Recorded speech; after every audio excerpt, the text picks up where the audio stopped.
the body will turn on the tumor and dissolve it and eat it together with the diet drug combination. Almost nobody in the field knows anything that I'm saying here. And how do I know that? Because they're not using these techniques in their clinics. If they understood what I'm saying, they would be transitioning over to this immediately. But they're not. Throughout our conversation here, we've touched on a lot of the different pieces of what your research shows would be the best treatment currently that is supported by your paradigm.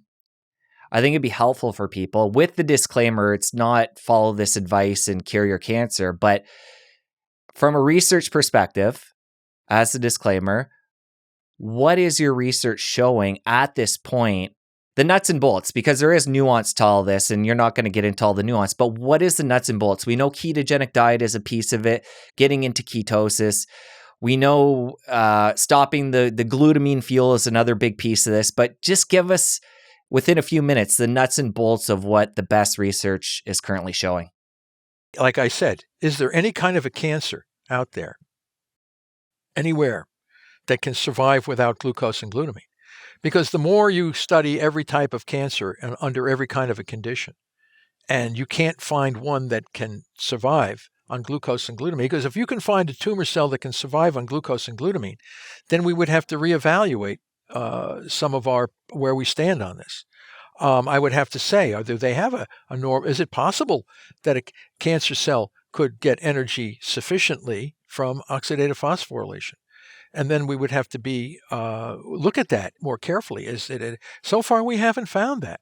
And I think as long as we can continue to interrogate cancer cells and find out what they're dependent on for viability, then it becomes a clear path on how to kill them or eliminate them from the body. So yes, we'd like to work now, get more into in lung cancer and breast cancer and colon cancer cells. We've done a lot of brain cancer, and we can't find any brain tumor that can survive under these conditions. But when I look at the biology of colon, breast, and bladder and lung, I see the same under the microscope from already ultrastructural studies done by pathologists. I see the same abnormalities in the number, structure, and function of the mitochondria in a colon, breast, and bladder cancer and whatever as I see in the brain cancer. So that would tell me for sure that these guys are probably going to be dependent on the same fuels as the breast tumor. So we just have to we have to just go through the whole list of all the major cancers and just show that they know there's no cancer that can survive. And if there is, we really want to know about it. But so far, we haven't found that. And as long as you can show that you have the same kind of a problem in all these different kinds of cancers, it's pretty heavy evidence to say we need to target those things. And that's based on the mitochondrial metabolic theory of cancer, not on the gene theory. Every one of those cancers that I mentioned, if you look at their genetic mutations, they're all different from each other. And yet the field is focusing on the unique differences in these cancers because they come out precision medicine, your unique cancer and all this stuff. That's the kind of buzzwords they have a tendency to use on television when they're trying to tell you about how wonderful their treatments are. We have something for your cancer. We specifically, if these cancers are all the same, very similar, then you should have one treatment treats all, with minimal modifications for one type of cancer versus another. So if we are able to show that they're all very similar, there is no other fuel that they can use, there's no other opportunity for them to stay alive, then the path forward becomes more and more clear. Then I've shown clearly the path forward. And this can be easily adapted for the clinic, easily, very, very easily. So this is what we're doing. This is what we have to do, and keep doing this and doing it until we have not a breath left in our body to say that we cannot find any exceptions to this general rule that they are dependent on fermentation. They get energy without oxygen. Therefore, that tells you the plan and the way to attack and destroy these cancer cells without toxicity and harm. Is it going to be easy for everybody? No. Why? Because you have to be an advocate and a participant in your own healing process. This is the thing. People have to know that if you want to get rid of your cancer, the burden falls heavily upon your shoulders. Okay? So, and I have the science to say what you should do, but it's up to you to determine whether or not you want to do that. Well, even to be preventative and to live a healthy lifestyle, you have to go against the grain and do your own research these days. I think it's pretty clear. I think it's pretty clear what's killing most Americans is highly processed carbohydrate foods. There's no question about this. It's what we put into our mouth that's killing us. That's causing most of the chronic diseases that we have in our society. Comes from what we eat. It's not our genes, believe me. It's our environment and what we eat. What we are putting in our mouth is ultimately causing an imbalance of the metabolic homeostasis in our body. Obesity, okay? And then somebody else who may not be obese gets cancer because that person in that environment, that metabolic disturbance puts him at risk for this. How do we change? A lot of people are unaware. It's unbelievable how many people do not know that obesity will reduce how long they live on the planet. They don't know that, do they? It's unbelievable how many people don't know that being fat will reduce their life expectancy. I'm telling you right now, being obese will reduce your life expectancy on the planet. And especially when you see little kids that are overweight. I mean, those little kids are at now a major disadvantage of having a successful longevity. Not everybody, but certainly a significant number of them. And it's not just cancer, it's cardiovascular disease, dementia. Are you kidding me? So I told you the last time they had a big study on the Mediterranean diet that showed that you can significantly reduce cancer, dementia, and obesity with a Mediterranean. It wasn't the Mediterranean diet. It was the consumption of foods that did not contain poorly nutritious processed carbohydrates. That's the killer. Highly processed carbohydrates. And they taste good. And the problem is, I'm not advocating we get rid of that stuff. All I'm advocating is that every time that touches your lips, you put yourself at some level of risk. That's your choice, though. I mean, it's everybody's choice. We're not going to shut down all these fast food joints, and we're not going to do all this stuff. But people have to know that that stuff is putting us at risk for chronic disease. And for some people, that might impact. Many people don't care. So, I mean, what are you going to do? People don't care. Okay, well, then you don't care. Then don't complain about having cancer and diabetes and all these other diseases, because who did that? The pharmaceutical industry didn't do that to you. The federal government didn't do that to you. You did it to yourself.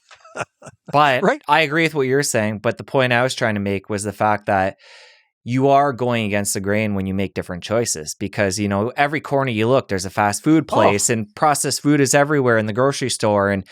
And you look at even, the government food guides and what's trickling down for people to follow when it comes to diet. You have to go against the grain and do your own research to live differently as prevention or treatment we're learning today. Yeah, I agree. I mean, it's us. As you said from the very beginning, cancer is us. But you're right. Things are made.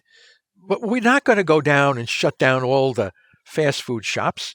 I mean, every now and then I'll grab a burger like once every 2 years and say, is it good? Oh, damn, it's unbelievably good.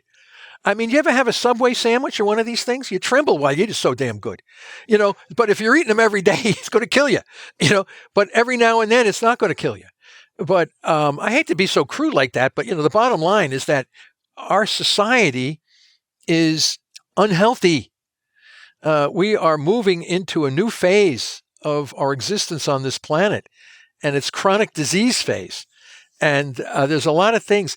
We are spending so much money on healthcare, all these chronic diseases, billions and billions of dollars that could be going into education, infrastructure, military. It could be going into things other than trying to take care of somebody's condition.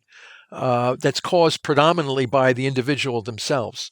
Yes, if you want to call it taunting the aroma, some of these things are so, you walk by the shop and you say, oh man, I got to go in there, get a taste of that, but I think everything, people always say, oh, you should be moderate, everybody. That's true. But how many moderate people do you know? I mean, most people are not the kind of moderate kind. But these are all the kinds of issues that deviate away from what I'm saying. And what I'm saying is I do the basic research to say how we can effectively manage a disease that has wide implications in society and personal behavior and these kinds of things. But we have a strategy that could make things better. And then your questions are opening eyes to say why we don't do that or start to initiate those kinds of approaches for management. Prevention, I think most of us that know we should do and should not do. But I think that management is another issue. As you said, a person becomes desperate. They have stage 4 or something, and now they don't have much time left, and they want to do something that's going to help them. And that's where our research comes in to say there are things you can do, and it would be wonderful if you could get that done at your local hospital. And if not, you're going to have to do a lot more reading on your own to try to do the best you can. As you can see here with the latest YouTube stats, 87.1% of the people that are watching these videos aren't subscribed to the channel. If you're one of these people, you've been enjoying the videos, take a second and subscribe below. This is going to help the community continue to grow and help the show continue to bring on the biggest guests. Thank you ahead of time. Continue to enjoy this episode with Dr. Seyfried. I want to pull you back to the management piece again, and within, say, 3 to 5 sentences, zoomed out, what is currently the best treatment given your research look like right now? Well, as I think, if someone were, how does one get diagnosed with cancer in the first place?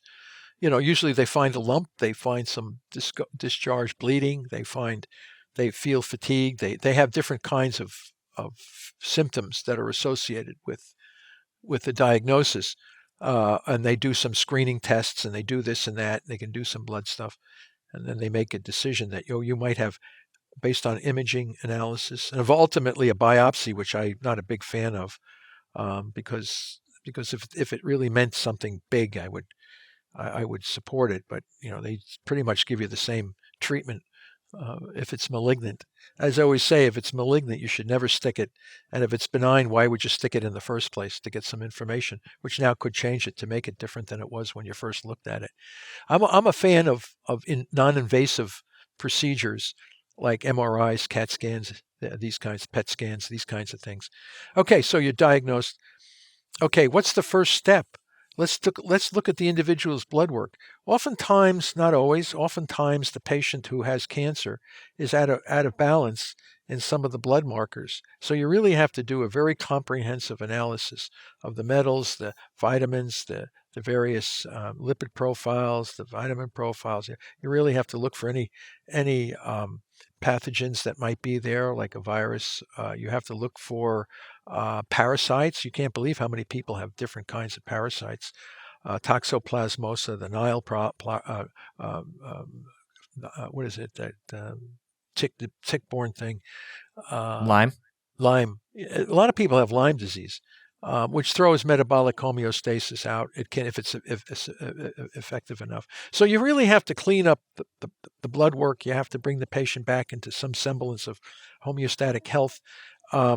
So you would start probably with a zero carbohydrate diet, whether that's carnivore or plant, and get your GKI down as best you can after a couple of weeks. You don't have to rush around. You can try to learn how to do all this. Again, you have the meter. You can have quantitative estimate, and then you would tell your caregiver at the time, okay, I'm now in a therapeutic zone, and then me, if I were the one to have cancer, I would certainly get the fenbendazole, embendazole combo, which is they're in clinical trials. These kinds of drugs, they're parasite medications. Why they work, we're working on that right now. They share a certain number of metabolic pathways with cancer cells. So they're kind of an interesting thing, very non-toxic, very cheap on kinds of things. And then we would go and try to get ourselves some glutamine targeting drugs. And as I said, they're not readily available. They're being under construction right now for some companies. But none of those drugs by themselves, taken by themselves, will have the power of being used together with the diet. It's the diet with the drug that acts synergistically, because the diet is restricting the glucose and elevating ketones that the tumor cells can't use, while the drugs are targeting the glutamine. Because you can lower glutamine, but it's hard. It takes at least 14 days of water-only fasting to lower your blood glutamine. You're going to lower your glucose for sure, but you're not going to get, there's no diet that will restrict glutamine. So that means you will need a drug in all likelihood. And there are drugs that are very non-toxic that can do that, but they don't work by themselves because the tumor cells will be able to survive on the glucose. So you really have to put them two together. And then once you're in the zone, once you're on the drug to target glutamine, you can do hyperbaric oxygen. That will certainly, IV vitamin C. There are a number of other things that work synergistically with this whole process. And then thereby you go through this process. And as I showed you from the press pulse, you start off unhealthy and you gradually move your body into a better metabolic homeostasis, gradually degrading the tumor as you go. And eventually, just like that dog that got rid of the mast cell tumor very, very quickly, the body will turn on the tumor and dissolve it and eat it together with the diet drug combination. So, and it's all you taking charge of your own biology and knowing how to do that. But we're in the process now of writing up a treatment protocol that, if we can get it published, will serve as the blueprint, the framework by which all cancers can be managed, with a very comprehensive, do this first, do that second, do this third, get this measurement, look at that, don't do that until you get here, blah, blah, blah, go right through the process. And the patient and the caregiver can both look at the same data, and the patient and the caregiver work together as a team to gradually eliminate the tumor. And you're right, Jesse, in today's lifestyle of running around, taking kids to daycare, running back and forth from the office in the traffic and all this kind of stuff, that also impedes to some degree getting yourself into these new states of metabolic homeostasis. So we have to try to do this in a logical way, because ultimately you want to survive. I can't tell you how many people have emailed me and say, I want to walk my daughter down the aisle. I want to see my kids graduate from high school. I want to see these things. And in today's hectic lifestyle, doing things that may not be the right way to manage the disease, many of them will not get to see those things. But it's my view that we can get them all, or most of those folks, to see what they want to see if done the right way. How do we get it into the mainstream? Well, your podcast will help people. What all this is doing is bringing awareness to a situation. Okay, you're talking about another way, another strategy, radically different from what's currently being done, that doesn't work for the majority or for a large number of people. And this is what I'm outlining is a strategy that will significantly improve overall outcome. But the obstacles and the firewalls that are in between what I'm saying and eventually having people treated the right way, as we've clearly shown, there are many. And how long it takes to break down those walls and those barriers will determine how fast we're going to get this whole process as a new paradigm. And everything has to be based on the underlying theory of what the disease is. I think this is another critical issue. If you look at the National Cancer Institute, and I encourage everyone who's listening, just go to the National Cancer Institute website. Easy, just Google National Cancer Institute, cancer, hit it up. And what you see, cancer is a genetic disease. First thing you see. Okay, so that means the National Cancer Institute has no clue that cancer is a mitochondrial metabolic disease. How are you going to change the paradigm if the very government structure, and they're not doing this intentionally, they just never read the science. They're looking in the wrong corner of the problem. So it's not, and I even pointed out in the paper how major theories have changed the way we view life, because everybody says, "Oh, yeah, the sun is the center of the solar system." Everybody knows that. The Earth revolves around the sun. But do you know, for many, many hundreds of years, it was considered that the Earth was the center of the solar system, and the sun revolved around the Earth, and all the planets revolved around the Earth.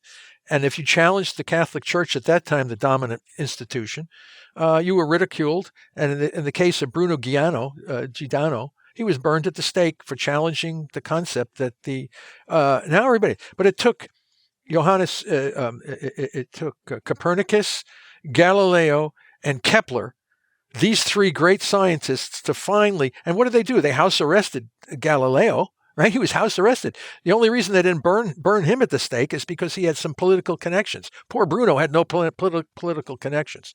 So they burned Bruno, and they burned him upside down naked and tried to get him to recant on his. You should see the history of this. So all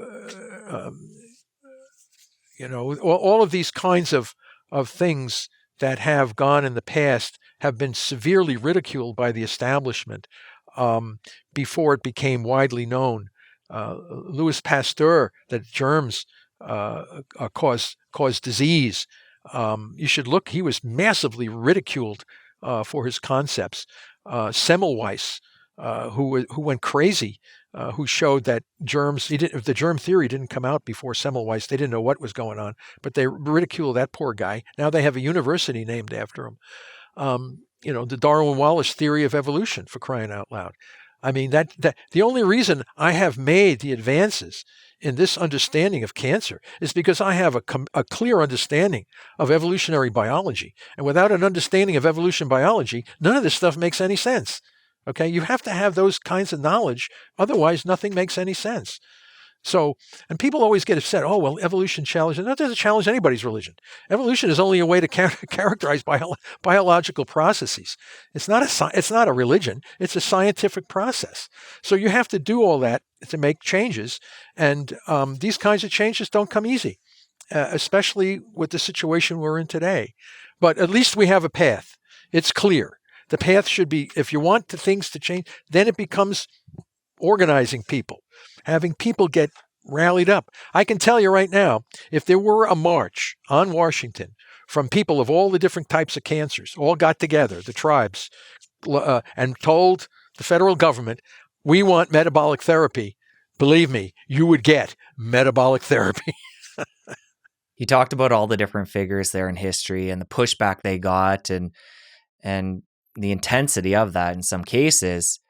Given your message is so 180 of the current paradigm when it comes to cancer, what kind of pushback do you get? Or given your credentials and how long you've been in this world, are you pretty immune to that?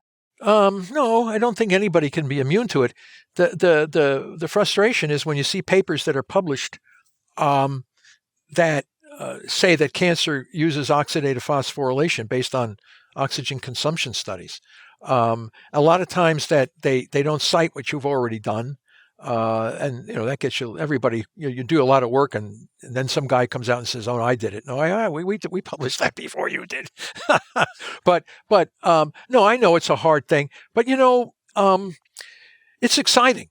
It's like a big football game. The excitement is in the game. Yes, if the outcome comes out the way you'd like it to be, then you can revel in the success. But it's actually playing the game. It's actually the process of moving a field in a different direction. Yes, it's not easy. Is it frustrating? Absolutely. But I'm waiting for someone to present hard evidence to me showing that some kind of a cancer cell can thrive and live well in without glucose and glutamine. Okay, then I would be shaken, or I would have to spend a lot of time trying to figure out what went on with this. Why did we not understand this? And so far, we have not found that. After excruciating studies in depth, we can't find that. So that says that perhaps we might be correct. And if we are correct, then the paradigm must change. At some point, it has to change. Otherwise, people are going to continue to suffer and die in very excruciating ways, almost medieval-like, which is tragic. I find that to be absolutely tragic. And And if you know you can possibly make that less stressful, less painful, more therapeutically effective, then I'm going to do whatever I can to see it through. I mean, what am I going to do? Go back and plant tomatoes in my garden? I mean, maybe so, but I prefer to challenge this whole system. Prove me wrong. Come on, tell me why you think I'm wrong. Come on, show me the data. Well, speaking of safety, that gets me thinking about diet, where we've talked about to this point where we're cutting things out, we're getting into ketosis, and then we're adding this drug in, which again triggers in my mind, how do we make this even less invasive and potentially safer?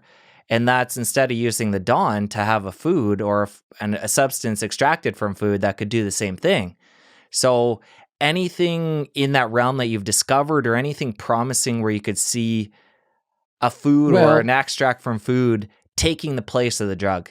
Yeah, well, for glutamine, not yet. Now, we have a paper under review with a dog that has a malignant mast cell tumor on his face. And in some of my lectures, I've shown pictures of that dog. That was kind of a surprising case because the owner, what they call pet parent, brought the dog into the vet clinic, and they discovered under its lip it had a mast cell tumor. They did a biopsy on it, and it was a mast cell tumor. So if you look in the literature on mast cell tumors in dogs, that when they do genomic screens, they find all kinds of mutations in the cells in mast cell tumor. So it's like just about all the other kinds of tumors. You see all kinds of mutations. So they wanted to give the recommendation was chemo and radiation. These are the standard things that they would do. The pet parent said no. They didn't want to do any of that because the outcome would not always be guaranteed, and their pet would be injured. It would be very sick. They said this dog would be very sick, and your outcome may not be a cure. So she said, well, I don't want to do that. I'm just going to figure out on my own. So she went back, the owner. In fact, all this is written in the paper that hopefully it's under review right now, but some of the reviews are pretty good. So I anticipate that it'll be out at some point. She switched the dog to a raw vegetable diet. Okay. So for a little over a year, and the tumor grew much bigger, okay, on this raw vegetable diet.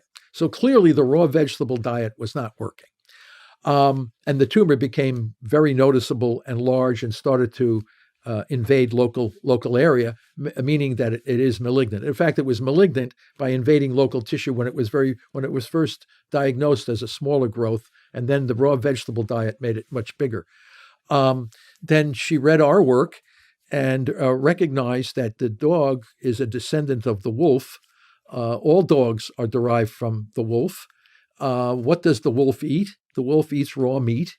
The wolf can eat anything but vegetables. So they took all the vegetables away from the dog and gave the dog raw chicken, fish oil, a raw egg, and some coconut oil, small amounts, tablespoon levels.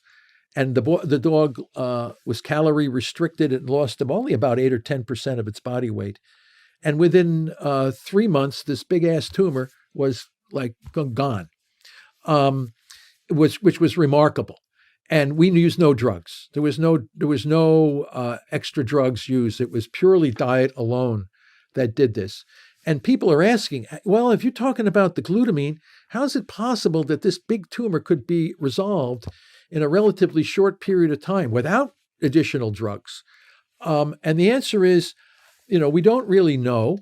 All we know is that the tumor was growing rapidly and big, and the rapid change in diet caused it to resolve completely. And the dog, which was a pit bull, died at 15 years of age from heart failure. And the tumor never returned. The tumor was eliminated in 2015, and the dog lived to 2019. So clearly, it was cured of its cancer. The question is, how do you explain radical remission of this tumor without using the drugs that we think would be more successful? And the answer is we're not really 100% sure, but it comes back to the fact that those mast cell tumors cells are loaded with mutations, which, as I said, block metabolic adaptation.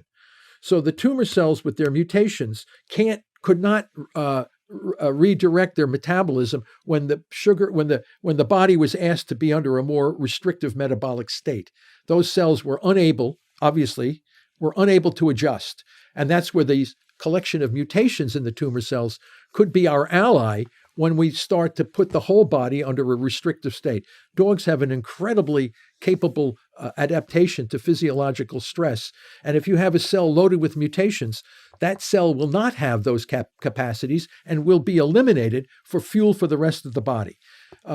So this is what we call autolytic cannibalism. Can it happen in people? Probably for some kinds of tumors. Will it happen for a glioblastoma? I don't think so. But maybe it could.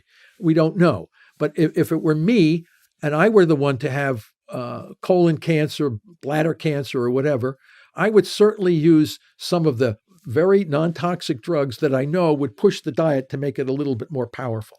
I'm not going to risk my life knowing that I have drugs available that I can use that are not so toxic and that could push these cancer cells out of existence a little faster.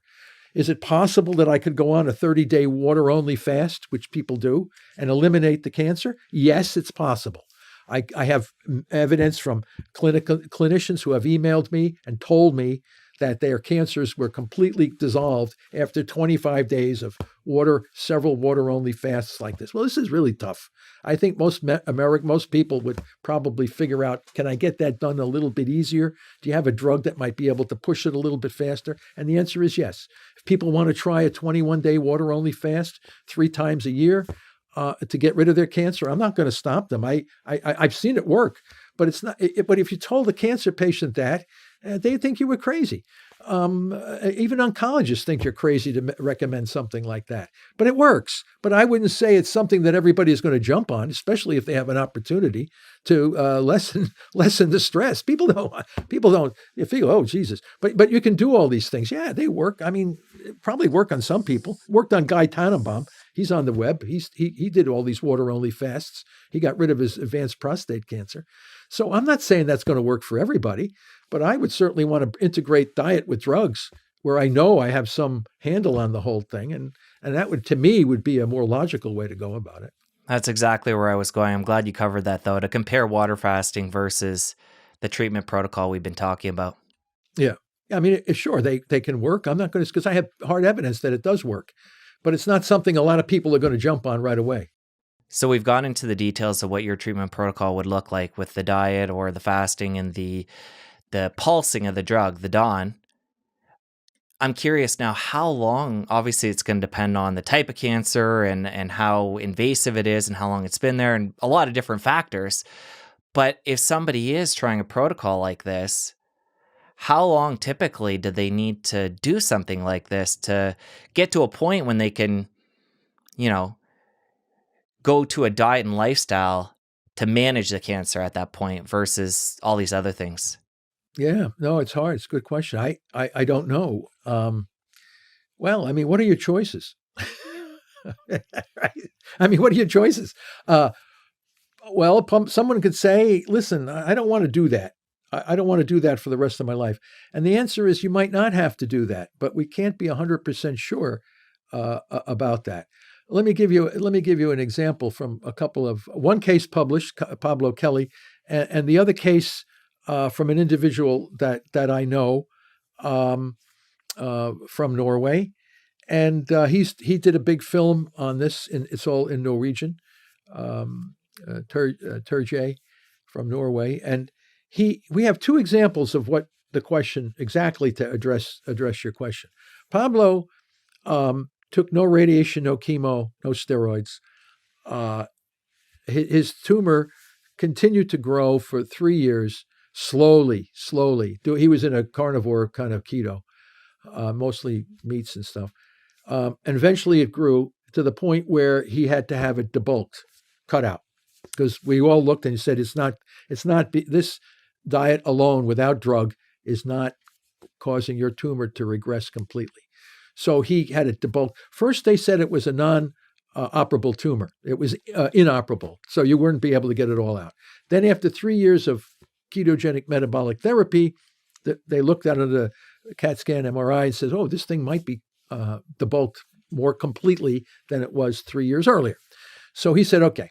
So he gets the tumor out. And the neurosurgeon, the surgeon said, we think we got most of it. Oh, okay. So Pablo thinks he's out of the woods, goes back not to the same kind of, he was keeping his glucose ketone index pretty good around 2.0 or below. After the debulking surgery, they said, oh, it looks like we got a lot of the tumor out. So he started to transition back to a more carbohydrate kind of diet. And then the next MRI about, 6 or 8 months later, showed growth of the tumor. So put the fear of God in him. And he went right back onto a more restricted diet. And you could see the damn tumor, the images going down.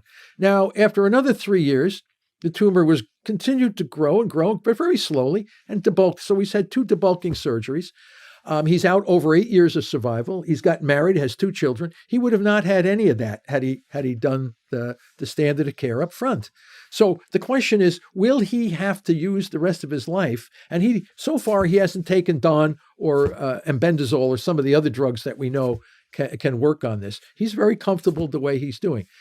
The other fellow had melanoma from Norway. And he could actually see the lesions on his leg get bigger the more carbs he took in. And when he stopped the carbs, he could actually see the lesions going down. I mean, it was like he had the pictures of going up and going down. It's unbelievable. So he said, listen, if I want that tumor out of my body, I got to stop taking these carbohydrates. So he switched over his diet to meats and all kinds of things, but very, very low in carbohydrates. And he's fine. I mean, he's been out years now. And he knows that this may come back, but he just prefers to change his diet and lifestyle so it doesn't come back. And that's the individual choice that people are going to have to make. Does that mean you have to drop out of society just so you don't have your tumor grow? No, it doesn't. I mean, he's perfectly interactive with all kinds of people and conventions and lectures and all kinds of stuff. So, but I think you really probably have to really restrict the kinds of foods that make your blood sugar go up. I think that's the safest way, but you're rolling the dice. And I have no idea whether someone who has managed their cancer for several years without a recurrence, they really feel good about their life, their health, and then all of a sudden they want to go back and enter into a diet that has a lot of carbs in it most of the time. And I don't know what we can say about. We haven't had enough examples and publications to show, let's take 2 groups of people. One's metabolically managed, doing really, really well. Another group that was metabolically managed really, really well. Let's keep these guys on their same diet and lifestyle, and let's let these guys return to the way they were before they had cancer. And then compare and contrast the 2 groups. Who's going to do a trial like that? Think about it. You talked about the drug when you were talking about Pablo's case. I wasn't sure if he had any of the drug. Did he have any done early on in his treatment? No. Nothing. Okay. And in the second case, any Dawn in there at all or no? No. So we only know Dawn works really well because we have preclinical studies to show that it does. And it works a hell of a lot better on the metastatic kind of cell than it does on the stem cells.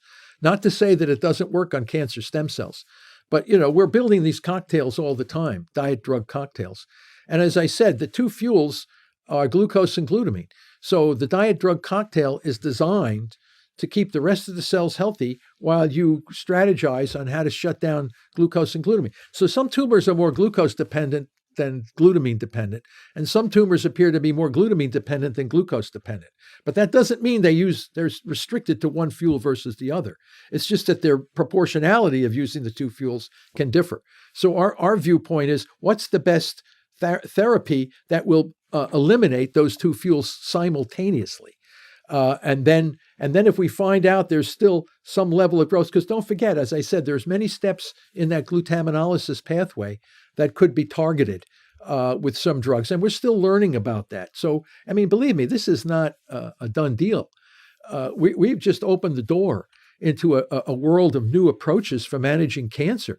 And in the future, we'll be able to build much better diet drug cocktails to take care of all of these outlier cells and all of these kinds of things. We're just telling you that the framework by which the strategy will eventually be built on this press pulse concept.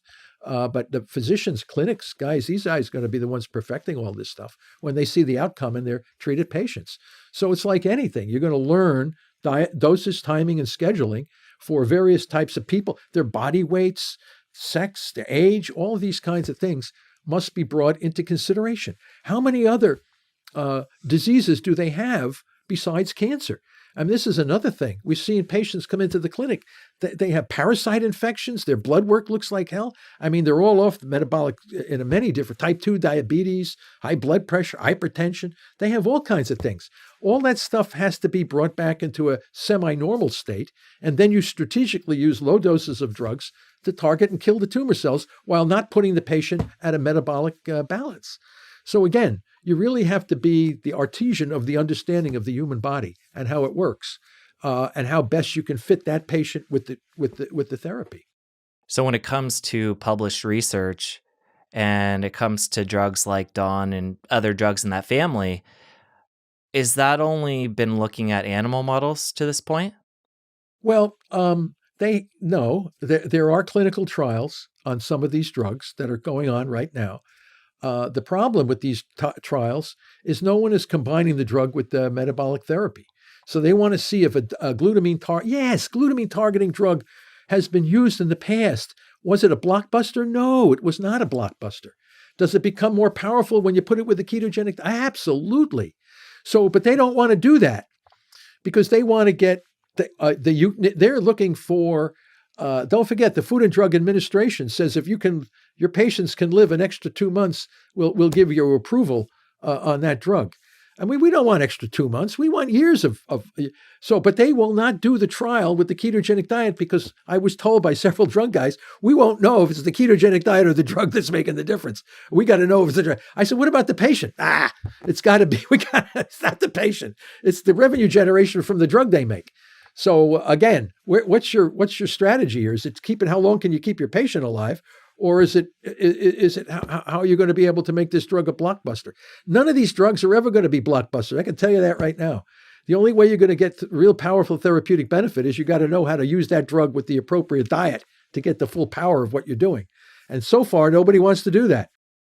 Given the nature of this conversation, it's going to bring a lot of people to it who have cancer and probably a lot of people who are at a point in their journey where they don't feel like they have a lot of different options and they might be far along their cancer, journey, stage 4 being, one extreme, or people that have other people in their lives that are dealing with cancer and are looking for alternatives. So where I'm going with all this, it sounds like this is all very new and there's not a lot of areas to turn for treatment of the type we're talking about today. There's a lot of roadblocks in people's way.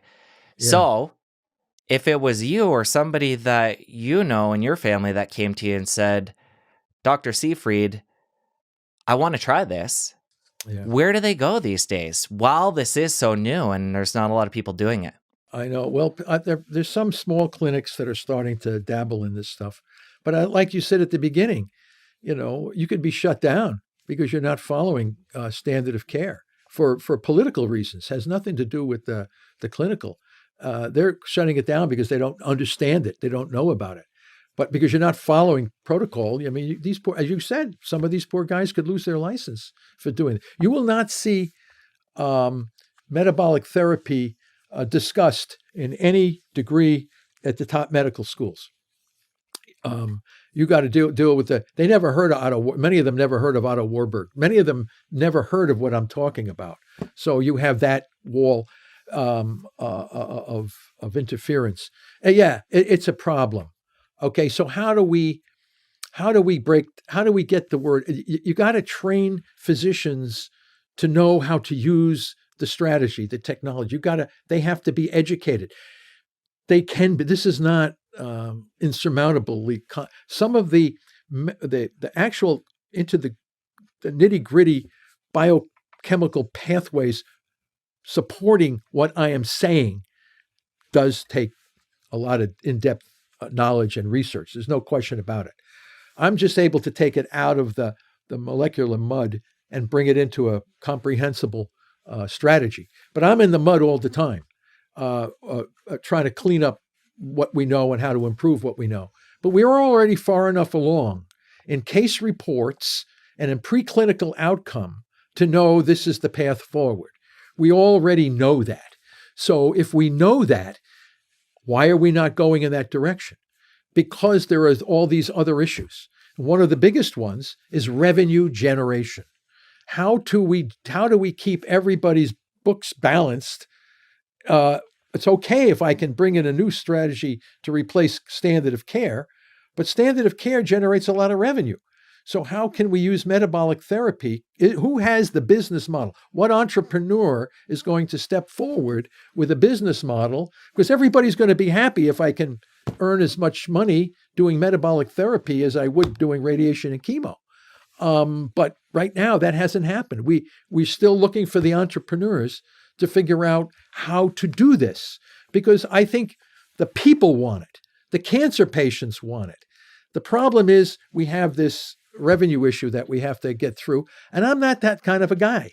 I don't deal with trying to figure out that kind of, to solve that problem. My goal is to show that this will be the future of cancer.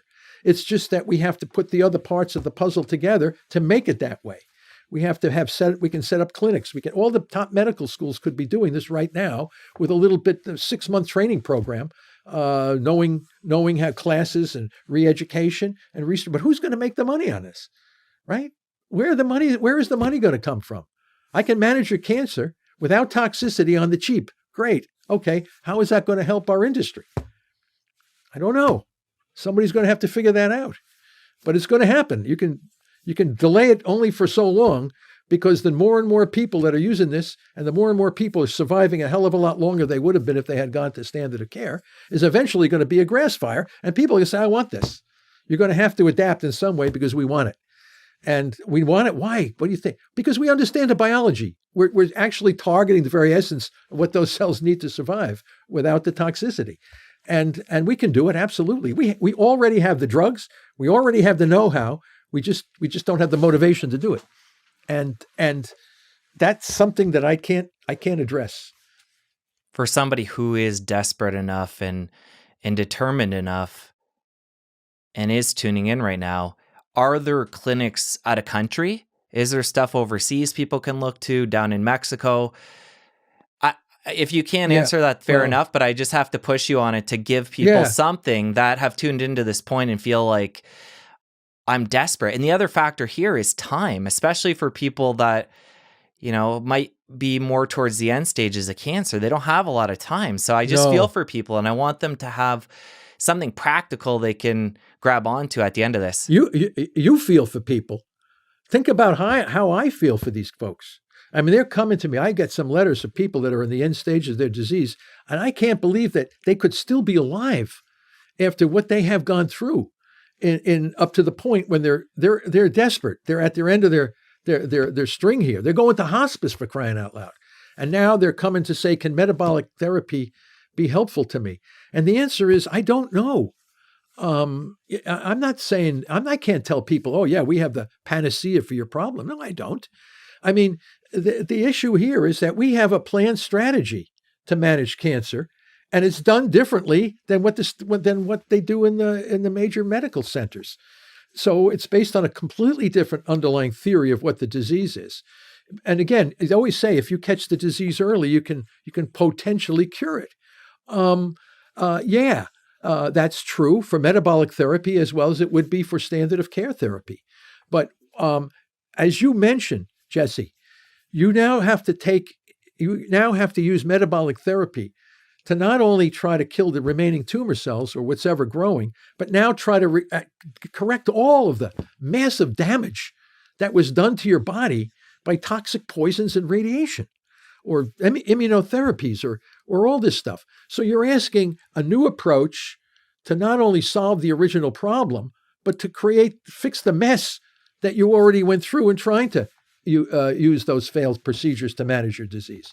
So this is a real tough thing to expect on an emerging therapy to try to. Now that doesn't mean those folks can't benefit from this. I have seen the paper we published on the woman with breast cancer out of the clinic in Istanbul. She was from Ohio, advanced triple negative breast cancer to the brain, which is really bad. Liver and brain, when you get your cancer spreading to your other organs, especially the brain, it's usually lights out.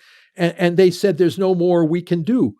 Well, that woman went to the clinic and she was in the emergency room for quite a while. She was near death, but they fixed her up, got her back, and she had to go through this metabolic therapy for a couple, 3 months. And eventually she returned back to the United States and is really good. I mean, I know these anecdotal things sound crazy, but we have her doing really, really well. We have evidence what her tumor was, how much it metastasized, how bad it was, and now she's alive and she's looking pretty good. And that's why I think you have to look at the survivors in the movie Cancer Revolution, where Maggie and Brad Jones have interviewed these so-called terminal cancer patients who have rallied. I think the issue is that how healthy is some of these people say, I've been through everything, and they tell me I only have 6 months left. How do you feel now? Well, I actually feel pretty good. Well, if that's the case, you may be able to adjust to metabolic therapy. But when somebody's calling you from hospice and they're saying, "Can you help me?" It's really hard. I hate to say it, but it's hard. So, and it's hard for anything. They wouldn't be in hospice if something worked in the first place. So, so it's a judgment call, and you have to have a team of physicians that have to make those judgments, work with the patient, with the family, but at least provide them with options and opportunities that they presently might not have. It's always a hard thing to say, well, we've done everything, there's no more we can do. I mean, that's a terrible thing to tell somebody, especially after you threw the kitchen sink at them, spend all this money and all this crazy stuff and that doesn't work. I mean, this is tragic. This whole cancer thing is just a massive tragedy, humanity, a tragedy of humanity. How do you feel about cancer screenings? There's a lot of different methods out there, mammography, needle biopsy, and we could go on and on. Yeah. If somebody has signs and symptoms and they feel like they might have cancer or their doctor's screening them, what I'm getting at here is there a continuum from, good, better, best when it comes to assessing? And I've heard of things like thermal imaging that are less invasive or supposedly. How do you feel about all that? Well, I think any kind of imaging that is non-invasive could be potentially helpful. So a non-invasive imaging, like you said, thermal imaging, they're trying to work on blood biopsy, liquid biopsy, which I think the president's moonshot project, I hate to call it that, but he has a component in there for looking more into liquid biopsies, where you can take the blood and look and see if you have certain cancer markers that might predict whether or not you should have a certain type of treatment. But there's still a lot of false positives and false negatives associated with that. I think MRI, PET scan, anything that you can use to get an assessment. My colleagues that work in the area, the radiologists, these kinds of guys, they're pretty sure when they look at an image, not 100% sure, but maybe a pretty high percentage sure, to know whether that mass that you're looking at is malignant or not. Okay. Now, the field determines that in order to make that decision, you need to take a biopsy of the tissue, look at it under the microscope, and then confirm what the radiologist has already predicted. That's malignant, because I can look at the edges. I can look at the image the way it looks in angles, and they can pretty much determine whether this is bad or good. Or how bad it could be. But the ultimate determination comes from the biopsy material, where a pathologist looks at the number and structure of the cells. My concern with that is that I have read many, many, many, many papers where the very process of taking sample from the tissue could provoke the microenvironment. leading to a tumor cell dissemination from the very procedure to look at the tissue to determine whether or not it's malignant. Now, if it's a benign tumor, then you would never really need to take a biopsy from it. If you could assess that it would be benign, you can just cut it out and debulk it without really doing much else. But if it is malignant, the last thing you would want to do is take a biopsy of that tissue, leading to the process of now spreading it through your body. And people say, oh, it's very rare. I agree. I didn't say it's very rare. It's not common. Biopsy of patients' tumors to cause it to be a terminal malignant cancer is, in fact, not common. However, there's enough papers in the literature to say that it can happen in multiple different cancers, not only brain cancer, colon cancer, breast cancer, all these different kinds of cancers that I've seen, where they actually spread the tumor cells around from biopsy. Yes, it doesn't happen. It's not a common thing. But what about the poor patient that dies from that needlessly? Okay, for that person, it's lights out. That didn't need to happen. They used to have the morcellation procedure for uterine polyps in women. Okay, they pulled that off the market. Why? Because it's like a kind of a lawnmower. It grinds up the polyps in the uterus. And people were getting metastatic cancer and dying from the grinding up of the polyps. Because if one of those polyps happened to be a malignant polyp, you're spreading the malignant cells all over the place. So they had to stop this morcellation procedure. That was exactly what I'm talking about. So you've got to be very careful. You don't want to stick the hive when the bees are all in and have the bees come out. You got to get rid of it before they can come out. That's why I said, if you see something, go on metabolic therapy, see if it disappears, and if it doesn't disappear and it becomes smaller, debulk it, get rid of it. Don't go and chop around on it, this kind of stuff. That's what I was getting at. I'm glad you're able to decipher. There's a continuum from bad to good when it comes to screening, which isn't even into the therapy, all the stuff we talked about before, which is another whole area that people have to decipher through and figure out their own path. You're absolutely right. So everything has to be done strategically, causing the least amount of stress and harm to the patient under any conditions. And again, each patient is different from another patient. And the sharp people who understand screening can make those decisions. If they're trained to know how to make these decisions and then be very careful about their recommendations, I think a lot of people will benefit from this. Or at least you won't let some people die needlessly from a lack of knowledge. Professor Seyfried, it's great to have you back on the show. We're going to get further into alternative cancer treatments. You have a lot to share in that realm. And after our first interview went live, it exploded on YouTube and people are really receiving that well. So I'm excited to get into more of the nuances, what you have, done in your research and what you can share with us. But I think a good starting off place before we get into treatments and that whole ball of wax again is talking about what happens to a regular cell in the body when it becomes cancerous. Let's talk about the physiology and set things up that way. Well, thank you very much, Jesse. And it's nice to have a return visit, if you will. So, the definition of cancer, and I may have mentioned this before, is cell division out of control. So what happens to the first or group of cells that become dysregulated in their growth? Because ultimately, this is what the problem is. You have most of the cells in our body are in what we call a differentiated state, a quiescent state.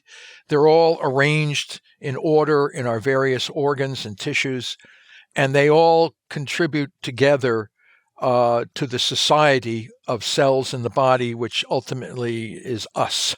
Whether it's in the brain, the liver, you have liver dysfunction and your brain responds in a way, the brain would have a problem, the liver would respond in a way. All of our systems are integrated through blood networks, through immune systems. So we are actually a very highly tuned, integrated machine. What happens, though, to a cell in, say, a breast or a bladder or a colon or lung, that would make that cell become dysregulated in its growth? So, there's been a lot of ways that cancer has been produced in cells and tissues of our body. And most of it has to do with a chronic disruption of the cellular microenvironment through irritation, through a viral infection, through a blocked blood vessel that would cause a chronic or restricted a hypoxic environment.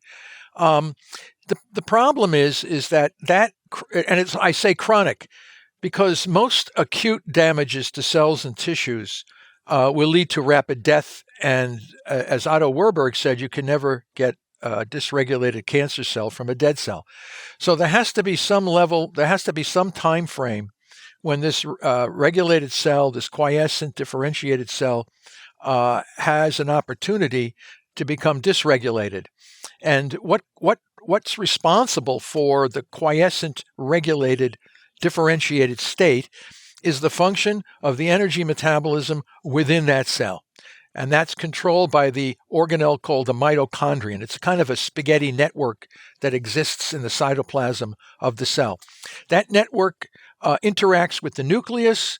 The nucleus and the mitochondria within a cell have a very intimate communication system from signaling pathways and such like this.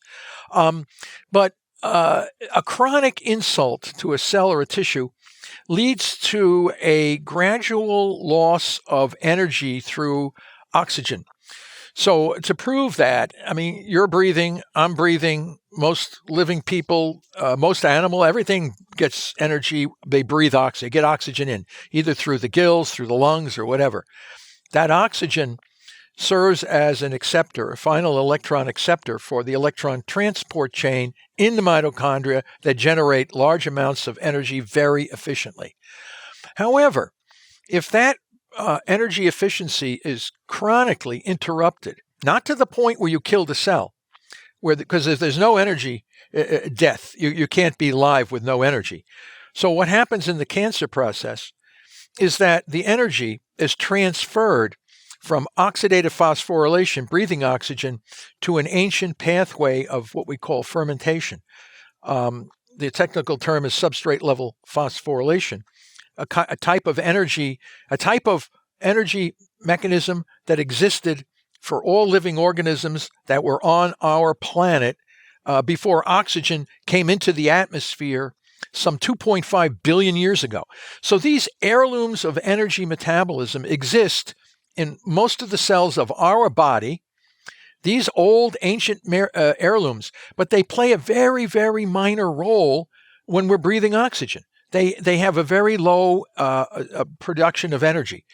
If these OXPHOS, energy through oxidative phosphorylation, is corrupted or deficient or anything like that, the ancient pathways are upregulated, and the mitochondria send a message to the nucleus of the cell, and the nucleus of the cell sends out a messenger that upregulates transporters for glucose and glutamine, the two fuels that are necessary for these ancient pathways to maintain viability.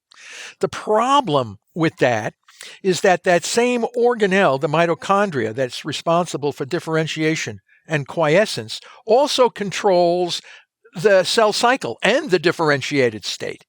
So when that organelle becomes corrupted and the cell falls back on the ancient fermentation pathways, the controller of the cell cycle is not there.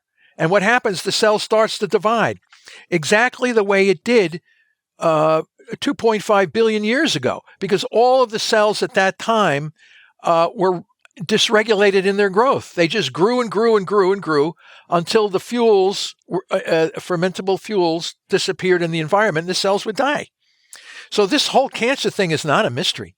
These cells are simply falling back, these cancer cells. And when you look at them, in every major tissue of every major cancer, you look at the mitochondria in the human cells and you find them defective. You find them few in number, their morphology is abnormal, and their function is abnormal. So if that's all abnormal and structure determines function, then these cells are dividing and dysregulated because the very organelle that's controlling this process is dysfunctional. And these cells then are growing based on the availability of the sugar glucose and the amino acid glutamine in the microenvironment of those cells. And as long as those two fuels are present in sufficient quantities, those cells will be growing in a dysregulated way, and they become worse and worse and worse until you get the spread, which we now know what underlies that. That's another story that would require some level of explanation. But we know basically, I understand basically what causes cancer, how it develops, how it metastasizes, and basically what we need to do to stop it in a non-toxic way. Dr. Seyfried, correct me if I'm wrong, but the way I understand it, we all get cancer at different points throughout our life, but the body typically fights that off and destroys it before it becomes a problem. Is that how you understand it? Is that true? Maybe it is to some extent. I mean, if you don't get cancer, I mean, what are you saying? We all have cancer. I don't know. Maybe we do. Maybe we don't. I mean, if we all have cancer and never get cancer, what does that mean? The issue here is that you have, if the cells, you can have a benign tumor that kind of grows a little. I mean, I can skin things here. I mean, is that cancer? I don't know. I mean, it's maybe a small dysregulated cell growth to some little thing. As you get older, you get more of these little things all over your body. You can just take some liquid nitrogen and burn it off, or you can go to the doctor or do something like that. I mean, it's not going to kill you for sure. But if you get a lesion in a cell that has the capacity to grow dysregulated, then you, especially in one of your internal organs or a melanoma or a brain tumor or something like this, you got a problem. So the answer to your question is, do we all have cancer? I mean, people say that. Maybe they do. I'm not really worried about things that aren't going to kill you. But once those cells lose their growth regulatory properties, which is part of this mitochondria, that's what we do know. And we do know that dysregulated growth is driven by a fermentation metabolism. And we do know that as long as those fermentable fuels are in the microenvironment, it's going to be hard to kill that cell. Well, why I'm so curious, or part of the reason about what I brought up there, the fact that we all have different small, quote unquote, cancers at different points in our life and the body destroys them and then we're cancer free again. It gets me thinking about the fact, why is the body or the immune system detecting certain cancers and taking care of them versus others? Yeah. I'm just curious on why that divide. Yeah, I think, there's some people who never get cancer, right? And our bodies have a surveillance system. You're absolutely correct. But here's the situation. That those little growths and things like that are, in fact, detected by our immune system. And cancer has been described by some well knowledgeable people as a wound that does not heal. And we have immune cells that go in. Now I'm coming to the metastasis part of the understanding, is that you have a small growth of cells, and you say, like, well, your immune system should come in and take care of them. And in many times it does, and sometimes it doesn't. And what happens is that the body's immune system looks at this growth, and they try to manage the cells, but the cells send off signals that look like a wound. And our body looks at that and then throws out cytokines and growth factors to try to heal the wound. The problem is if you have cells that are already slowly growing, those cytokines and growth factors could actually make those cells grow even faster. So the very system in our body that's designed to try to put out the fire is like throwing gasoline on a fire. So if you have these cells, our immune systems don't recognize, oh, this is cancer, oh, this is a stab wound or some kind of a contusion or whatever. Our fibroblasts and macrophages can heal that. But when it comes to an incipient cancer, the very program structures, the programs of those cells is in the wrong context, because what they're doing now is inappropriate and can actually foster that small growth to become worse. And then there's this fusion hybridization. We have cells in our body, macrophages, and when they heal wounds and the wound doesn't heal fast enough, the macrophages fuse together and they form these multinucleated giant cells. And we often see them in cancers. And you'd say, oh, wow, look at our immune system is being overwhelmed by all these dysregulated cancer cells. The problem is the mitochondria in the tumor cell is abnormal, leading to a fermentation and a dysregulated growth. So our normal cells see that, and they throw out the growth factors and cytokines, which is like throwing gasoline on this fire, making it even worse. And they think these cells are also programmed to fuse and to try to do a better job. It's like a 4-alarm fire. You get more fire departments in there, and they're fusing together all to try to put out this fire. What happens is the cytoplasm of the cancer cell and the immune cell in this fusion process dilutes the normal mitochondria in the immune cell. That cell is the cell that goes through the bloodstream, enters and exits tissues, and inhibits the immune system because it is the immune system. That is the cell that is metastatic. That is the cell that spreads all around your body. They call, I got cancer in my liver, it's in my brain, lung, all over the place. Those are macrophages. Those are our formerly normal cells that have now become corrupted. And they live on the same fuels, glucose and glutamine. And in order to kill these cancer cells, whether it's a singular location, a stem cell tumor that grows like crazy but can't spread, and then you have the normal cells come into the stem cell tumor, fusing, and then you get spread. And sometimes the spread could happen very early. They got cancer, what we call cancer of unknown primary, CUP. A lot of times, I got cancer, it's all over my body, and they can't find the primary tissue. They can't find the primary organ. Cancer of unknown primary. It represents 5 to 7% of cancer deaths. I don't know where it came from. But all the cells in that cup, they're all macro. They're all part of the immune system, gone awry. So our very cells that are designed to protect us are the very cells that are killing us. So, and you need to know the biology of this. And it took me 30 years of constant research on some of the best animal models, and then you just go to the human literature and you see whether or not what I'm saying is corroborated by pathological reports from the human literature. And it all is.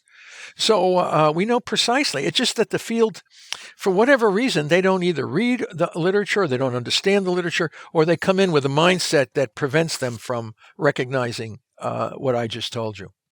What's becoming really clear early in the conversation here is that cancer is us. I think a lot of times when people think about cancer, the layperson, they want to fight cancer, destroy cancer. What you're making clear throughout the first 15, 20 minutes here is the fact that these are our own cells. Yeah. That are in the first part when you're describing, they're going back to a more primitive form. And then you describe with the metastasis, the fact these macrophages are starting to behave, they're converting over to cancer cells. So it's our own body that is changing.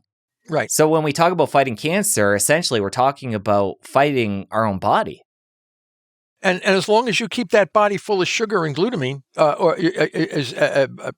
the sugar and the high fructose foods that we eat, I mean, you're just letting that thing go crazy. So that's clear.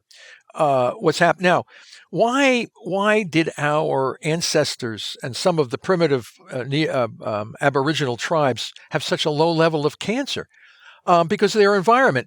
If you're in an environment where highly processed carbohydrate foods are in minimal supply, and you have a lot of exercise, we have a surveillance system in our body. And if we have a cell where the mitochondria may slowly become corrupted, that cell is consumed for the good of the whole. Our macrophages come in, see that cell, it's not performing, it's not living up to the society requirements, it's eaten. Excuse me. And then the molecules from that cell that was eaten are now distributed throughout the body for the rest of the cell. So you say, well, why did cancer become so prevalent over the last 50 or 60? I mean, we've had cancer since Neolithic times, but it was very rare. It was extremely rare, and now it's overtaking heart disease as the number one killer in Western societies. So what's going on? And we're allowing our cells to become lazy and fat, and we're not surveilling the body the way we should. It's hard to ferret out weak cells if there's always a surfeit of carbohydrate glucose in the bloodstream, because the rest of the cells become they're less proficient in weeding out the weak, the lame, the unfit, when everybody is fat and happy with all the sugar in our system. So there's no need to ferret out these dysregulated cells and then all of a sudden you find yourself with it spread all over your body, or you really have a big problem. So you can go back and look at the way most cancer is very rare in organisms that live in their natural environments. All right, wolves rarely had cancer. None of our very few of our primate relatives, the chimps, the gorillas, the orangutans, cancer is very rare in these animal species. Just like our aboriginal past, cancer is extremely rare. It's only within the last, say, 50 or 60 years, especially within the last 30 or 40 years, that we see this. Why is this? What is going on? It's not genetic. This whole nonsense about cancer being genetic is crazy.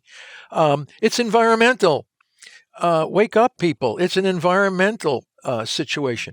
As soon as the Food and Drug Administration unleashed high fructose corn syrup, and as soon as our society became more dependent on technology, we lack our exercise. We're filling our bodies with glucose, and sugar is not a carcinogen, but it creates systemic inflammation. Systemic inflammation will damage oxidative phosphorylation. As systemic inflammation allows you to be infected by viruses, oncogenic viruses. Your bodies simply become weaker when you're in these kinds of states. As I said before, we have an obesity epidemic.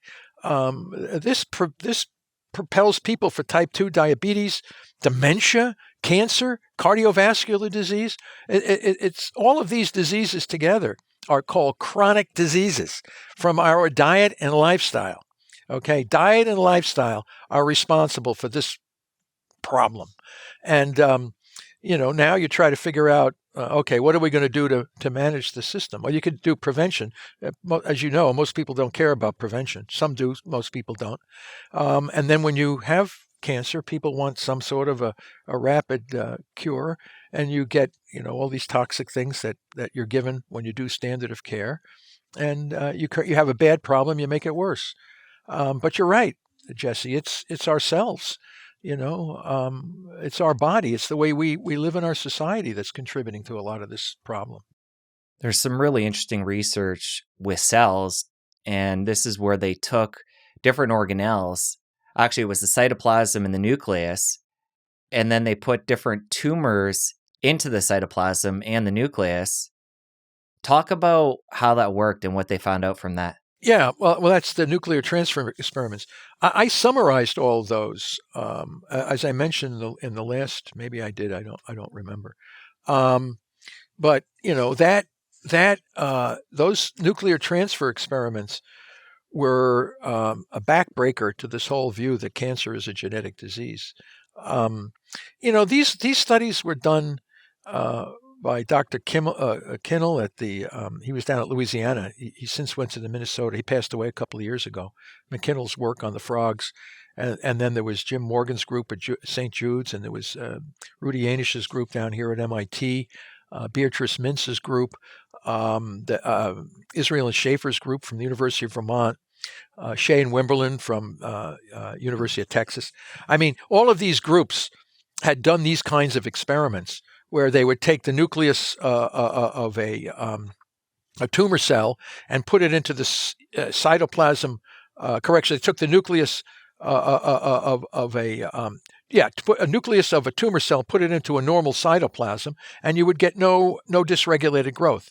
On the other hand, if you took the normal nucleus and put it into the tumor cytoplasm, you got dysregulated growth. And I documented how these studies were done over and over again, repeated time and time again. Okay, all different types of cancers, all different types of protocols. And as I said, what were they doing? They were simply asking whether or not a a tumor nucleus could direct normal development or not. And the answer was the tumor nucleus was suppressed in its abnormal growth. So the cytoplasm was controlling the cytoplasm was controlling the regulation of growth. And that's exactly what I said, because in the cytoplasm are the mitochondria, and the mitochondria control the cell cycle. And if the mitochondria are damaged, it doesn't make, if the nucleus is so you have all these nuclear gene mutations, and you put it in a normal cytoplasm, and you get normal regulated growth. I have a picture of it around here somewhere. I should have had it, but the picture says 1,000 words. You can follow the picture. I published it in this paper here. The folks can read all of the details of these experiments. If you go and read the detailed documentation of these with all the references, I even have it in my book. I have a whole chapter on the nuclear mitochondrial transfer experiments. Also, if you have a cell that's dysregulated in growth, and you say, well, we're going to take out clean out the bad mitochondria and put new mitochondria in, the cell becomes regulated in its growth. And then if I have a slow growing or a normal cell and I put abnormal mitochondria in there, it becomes dysregulated in its growth. So it's just everything is controlled by the mitochondria in the cytoplasm, not by the genes in the nucleus. So this is the key that tells us that cancer cannot be a nuclear-driven genetic mutation disease, and that is a mitochondrial metabolic disease, and that changes the whole playing field about how cancer should be treated, managed, and viewed. And once that comes around, the whole system will change to a more rational way to treat this without toxicity. So until that becomes more widely known, we're going to suffer through what we're currently having. And where this can become confusing for people is the fact that with the new theory you're proposing, there still is genetic changes as cancer develops. The difference is, with the conventional wisdom and theory, they're saying the cause of cancer is genetic. In your case, you're just saying that genetic changes happen as cancer develops. Yeah. I mean, they come down. So the cancer cells are throwing out what we call reactive oxygen species. So if the mitochondria are abnormal, oxygen comes in, and instead of serving as an acceptor for electrons to generate ATP, they form these ROS, reactive oxygen species, which are like metabolic bombs. They destroy the proteins, they destroy the DNA, they cause mutations in the DNA, they cause abnormalities in the lipids, and they kind of just disrupt everything, right? So the ROS, so the mitochondria become damaged, they produce ROS. ROS are carcinogenic and mutagenic. What does that mean? It means that the abnormal metabolites, these ROS coming out of the mitochondria, are causing the mutations as downstream effects in the nucleus, as downstream. So yes, when you look under big gene sequencings like they do down here at the Broad Center or wherever these big gene sequencing, they find thousands and millions of genetic defects in the nucleus of tumor cells. And precision medicine says we need to focus on those unique kinds of mutations to try to manage cancer. That's crazy. They're all downstream stuff. And you can see why we have 1,600 people a day. They're not dying from cancer because these therapies, precision medicine, all this kind of stuff you hear about, it's not working because it's based on a flawed theory. And in this paper here, Dr. Christos Giannopoulos, world leader in mitochondrial energy metabolism, and I compared and contrast the view of cancer as a genetic disease or cancer as a mitochondrial metabolic disease. And it becomes clear to everyone within a reasonable level of education and functional brain cells that cancer cannot be a genetic disease, period. Okay? Period. It's not a genetic disease. Yet, people would say, how is it possible you can say that when I go down to all the top cancer centers and they're all telling me that it's because they don't read the scientific literature. Either they don't read it or they don't understand it or they don't want to know about it. So what am I supposed to do about that? I mean, I'm telling you what's going on. People can listen. They can make up their own minds. They can read the papers themselves and come to their own conclusion. The beautiful thing about your theory, and we're going to get to treatment here, the beautiful thing about that as well, is the fact that this is very non-toxic and it applies to cancers across the board. Yeah. Yeah. And I think that's really important, Jesse, because, and that's another thing that is holding us back massively. That you think brain cancer is different from breast cancer, different from lung cancer, different from colon cancer, different from bladder cancer, different from melanoma, different from leukemias, different from all these. I have a leukemia, breast cancer. They're all very, very similar. I showed all that evidence. We went back and looked at every one of the major cancers, and they all have defects in the number, structure, and function of their mitochondria. That means every one of these major cancers is dependent on glucose and glutamine, right? I mean, this is scary. It's very scary. You're telling me that all these cancers, unite the tribes, bring all these breast cancer, bring all the colon, the brain, bring them all together in one table and sit around and saying, what do we all have in common, folks? Okay, you think your brain cancer is different from my breast cancer, from my colon cancer? They're all fermenters. They all have damaged respiration and they're all fermenting. So are you telling me a similar kind of therapy could be effective in managing all these kinds of cancers? And the answer is absolutely. How do you know? Because I've done it. I've tested it in the lab. We can't find any cancer that can live without glucose and glutamine. So what does that say? I mean, it's not like, oh, they're so sophisticated. They're so tough. Oh, they're so wily. That's all bullshit. They're just not reading the literature on what you should know to know about the biology of the cell. Are there any therapies anywhere in any major clinic on the planet that is reducing glucose and glutamine while transitioning the body over to ketones, because ketones cannot be fermented? And the answer is no. It's not being done anywhere. Are there clinical trials thinking about this? Yes. What does that mean? Well, we're going to use standard of care and then maybe throw in some sort of a diet. That's going to have a minor effect. You got to do what I say. You have to do the way we're working, and we're developing the global therapy for cancer, because we understand the biology of the problem. We know how to tackle this. Will it be successful on every human being that would come in that would have cancer? Probably not. But I can tell you it's going to do a hell of a lot better than everything that we have currently as a standard of care. And I know this because I've tested it. I've been spending many, many years looking at these kinds of things, and we're shocked by the fact that it cannot be adapted in clinics. And why you figure it out? Why you ask the people what's going on here? Why is this not being done? Professor Seyfried, there has been so much money invested on the war against cancer over the years in research. People have been fundraising, trying to raise money to, continue to do research to try and find the cure. We've made very little progress given what we've been doing and the energy and money invested. Why do you think this is? Well, thank you, Jesse. Listen, according to the National Cancer Institute, American Society for Cancer, we've made big progress. Okay, so we've dropped cancer deaths by 37%. So they consider we're making big progress. American Cancer Society out of Atlanta, Georgia. So in the 1990s, early 1990s, we really instituted the anti-smoking campaign. So people stopped smoking because they realized it put them at risk for cancer. And the big drop, or the great advantage that everybody is talking about, how much wonderful advance we made in cancer, is that the projection, had we not stopped smoking, we would have a lot more dead people from cancer today than we had in 1990. So what you do is you run out that trajectory to 2023 and say, oh, if we continued to smoke, we would have had a lot more cancer.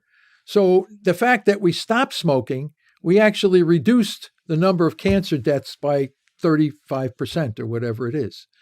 But it's a projection from prevention, no advance from any therapeutic treatments that were given.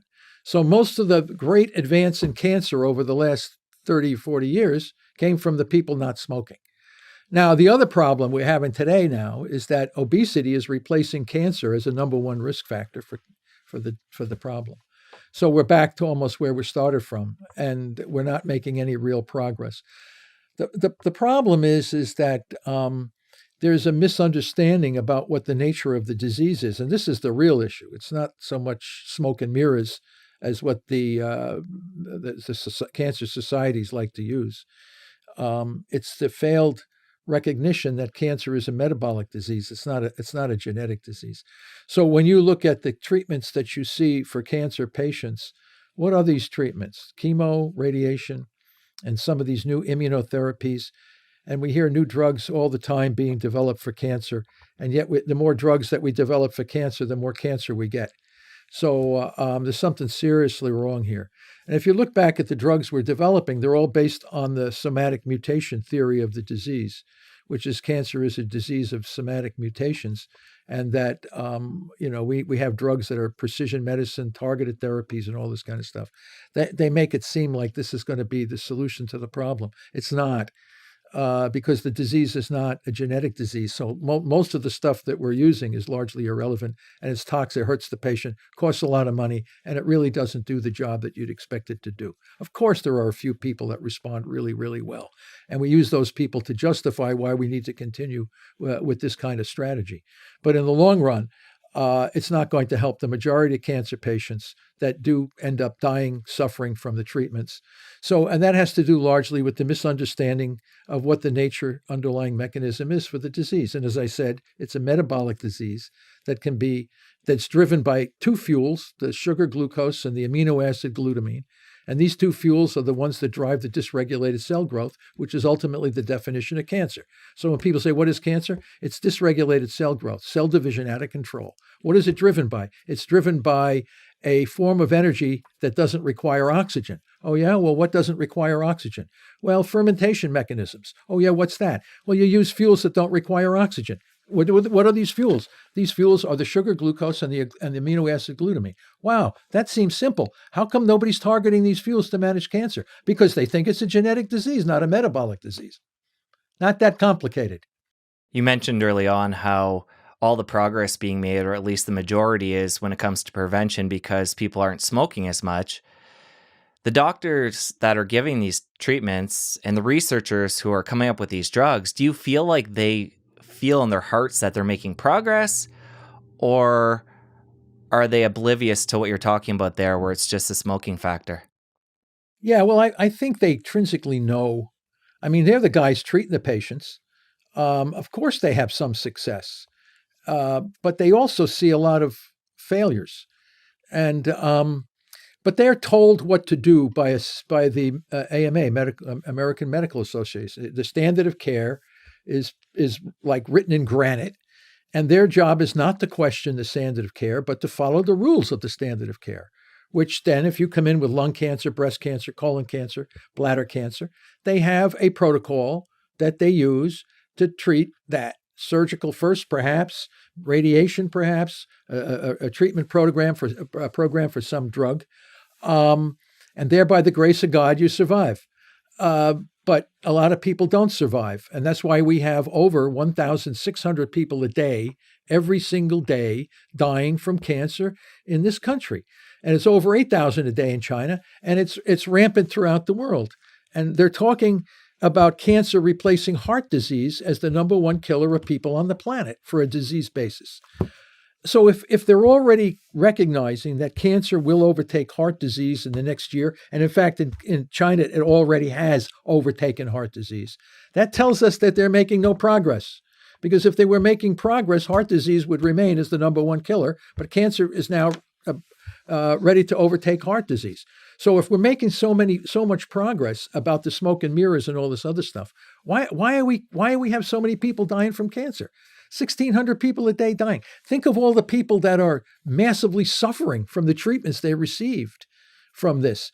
If you had something successful, you would be able to drop the death rate. Even President Biden in his State of the Union speech, he wants to drop cancer death rates by, 50% in 30 years. We can drop that. We can drop that in 5 years, knowing what we know about the origin of cancer as a metabolic disease. Those numbers are easily achievable if you switch the paradigm. It's not a genetic disease, it's a metabolic disease. So if we treat the cancer as a metabolic disease, yeah, we're going to get what President Biden wants in a lot faster time. Well, the interesting thing is that you've been doing this research, you and your team and other teams, for years. And you've put together this case for what we're going to talk about today. And I'm just curious, what happens when you and your team release a paper in a major journal and it does simplify things? Again, what we're going to get into today. Like, how can that not get the recognition when it's so obvious that things aren't working the current way that they are? Yeah, you should, you know the reasons, right? There's several reasons. Number one, the dogma. The dogma says cancer is a genetic disease, and we must stay the course. That's one reason. The other reason is lack of knowledge. Most oncologists never heard of what I'm telling you. They don't read they don't read these papers. So if you don't read the paper, how are you ever going to be told that what's right and what's not right? When patients who do have great success with metabolic therapy go back to their oncologist, the oncologist says, wow, that's really good. Continue to do what you're doing. Well, don't you want to know what I'm doing? Why I'm not like the rest of your patients? No, I don't want to know that. Just continue to do what you're doing. These are the kinds of responses. And then, most importantly, it's hard to get somebody to accept something when their salary depends on them not accepting it. So, and I think that might be the one of the biggest challenges that we have. So it's not one thing; it's a group of things that prevent. And my papers are being read. Don't get it wrong. It's just they're not being cited. They're being essentially ignored. Well, where my curiosity is, just to go a little bit further into this, why isn't a journalist out there realizing that he could basically make his or her career from, printing an article that people understand in Time magazine and getting this out to the masses, and you could be the recipient of a Nobel Prize. Like there is so much potential here for somebody to decipher and sift this information in a major publication like Time magazine or the New York Times in a way people can understand it and grab onto it and start to get some momentum going. Yeah, well, it's not that easy. When a journalist would hear what we're saying, they run off to MD Anderson, Sloan Kettering, Dana-Farber, and they ask the top oncologists, what do you think of this? There's no evidence to support that. Rather than looking at the data themselves. And why don't you ask the patients who were ask the multitudes of people that are surviving as the result of this. And don't think this is not going unnoticed. The documentary movie of the Cancer Revolution, which is under construction, for Part A has already been developed. And they interview dozens of people that were so-called terminal. I'm alive, I'm doing well, I'm alive, all back and forth. So how long will it take? And don't forget, most people prefer to watch The Bachelor rather than documentaries, right? I mean, you have to look at what people are watching. You think they want to watch a show on cancer versus a really exciting show about The Bachelor? I mean, that's where the mentality, that's where the mindset is. People have enough problems in their life. They don't want to be talking about cancer unless it affects them directly. And then when it affects them directly, where do they go? They go to the top medical schools. And then they ask them, what about metabolic? Oh, no. If metabolic therapy were real, I would have heard about it. Okay. Where are the clinical trials? Yeah, I can't believe anything unless I see a clinical trial supporting. You can't do a clinical trial on the kinds of metabolic therapy we do with double-blind crossovers. It would be immoral to do that. A person to do metabolic therapy, it's diet-drug combos, and you can't do the strategy the way it's being done currently in the pharmaceutical attempts to make drugs for clinical trials. So we have to redesign the types of clinical trials, compare it to what we call historic controls. Okay, so for glioblastoma, the brain tumor, if you're surviving after 5 years, there may be 5 or 7% of people that get standard of care that actually survive 5 years. Okay, so we're not going to put in a group of GBM patients that get radiation and chemo And as a matter of fact, they will not do the critical control group. And they do this for a lot of cancers. So we're going to use standard of care, which is radiation and chemo, plus metabolic therapy. Okay, how does that work? But where is your metabolic therapy group by itself to compare standard of care with metabolic therapy by itself? Can't do that. Sorry. So the very system will not allow this stuff to get through the system because God forbid it works. Suppose the metabolic therapy people live a hell of a lot longer than standard of care or even standard of care with metabolic therapy. What's going to happen? So correct me if I'm wrong. What you're saying here is the fact that we can't get a clean trial where we get to see metabolic therapy on its own because of ethics. Yeah. And ethics. What they're doing, or I'm not sure if it's you and your team or other researchers, but what we've been able to do is do standard of care chemotherapy, radiation, surgery, and then apply metabolic therapy after the body's been quote unquote trashed by those.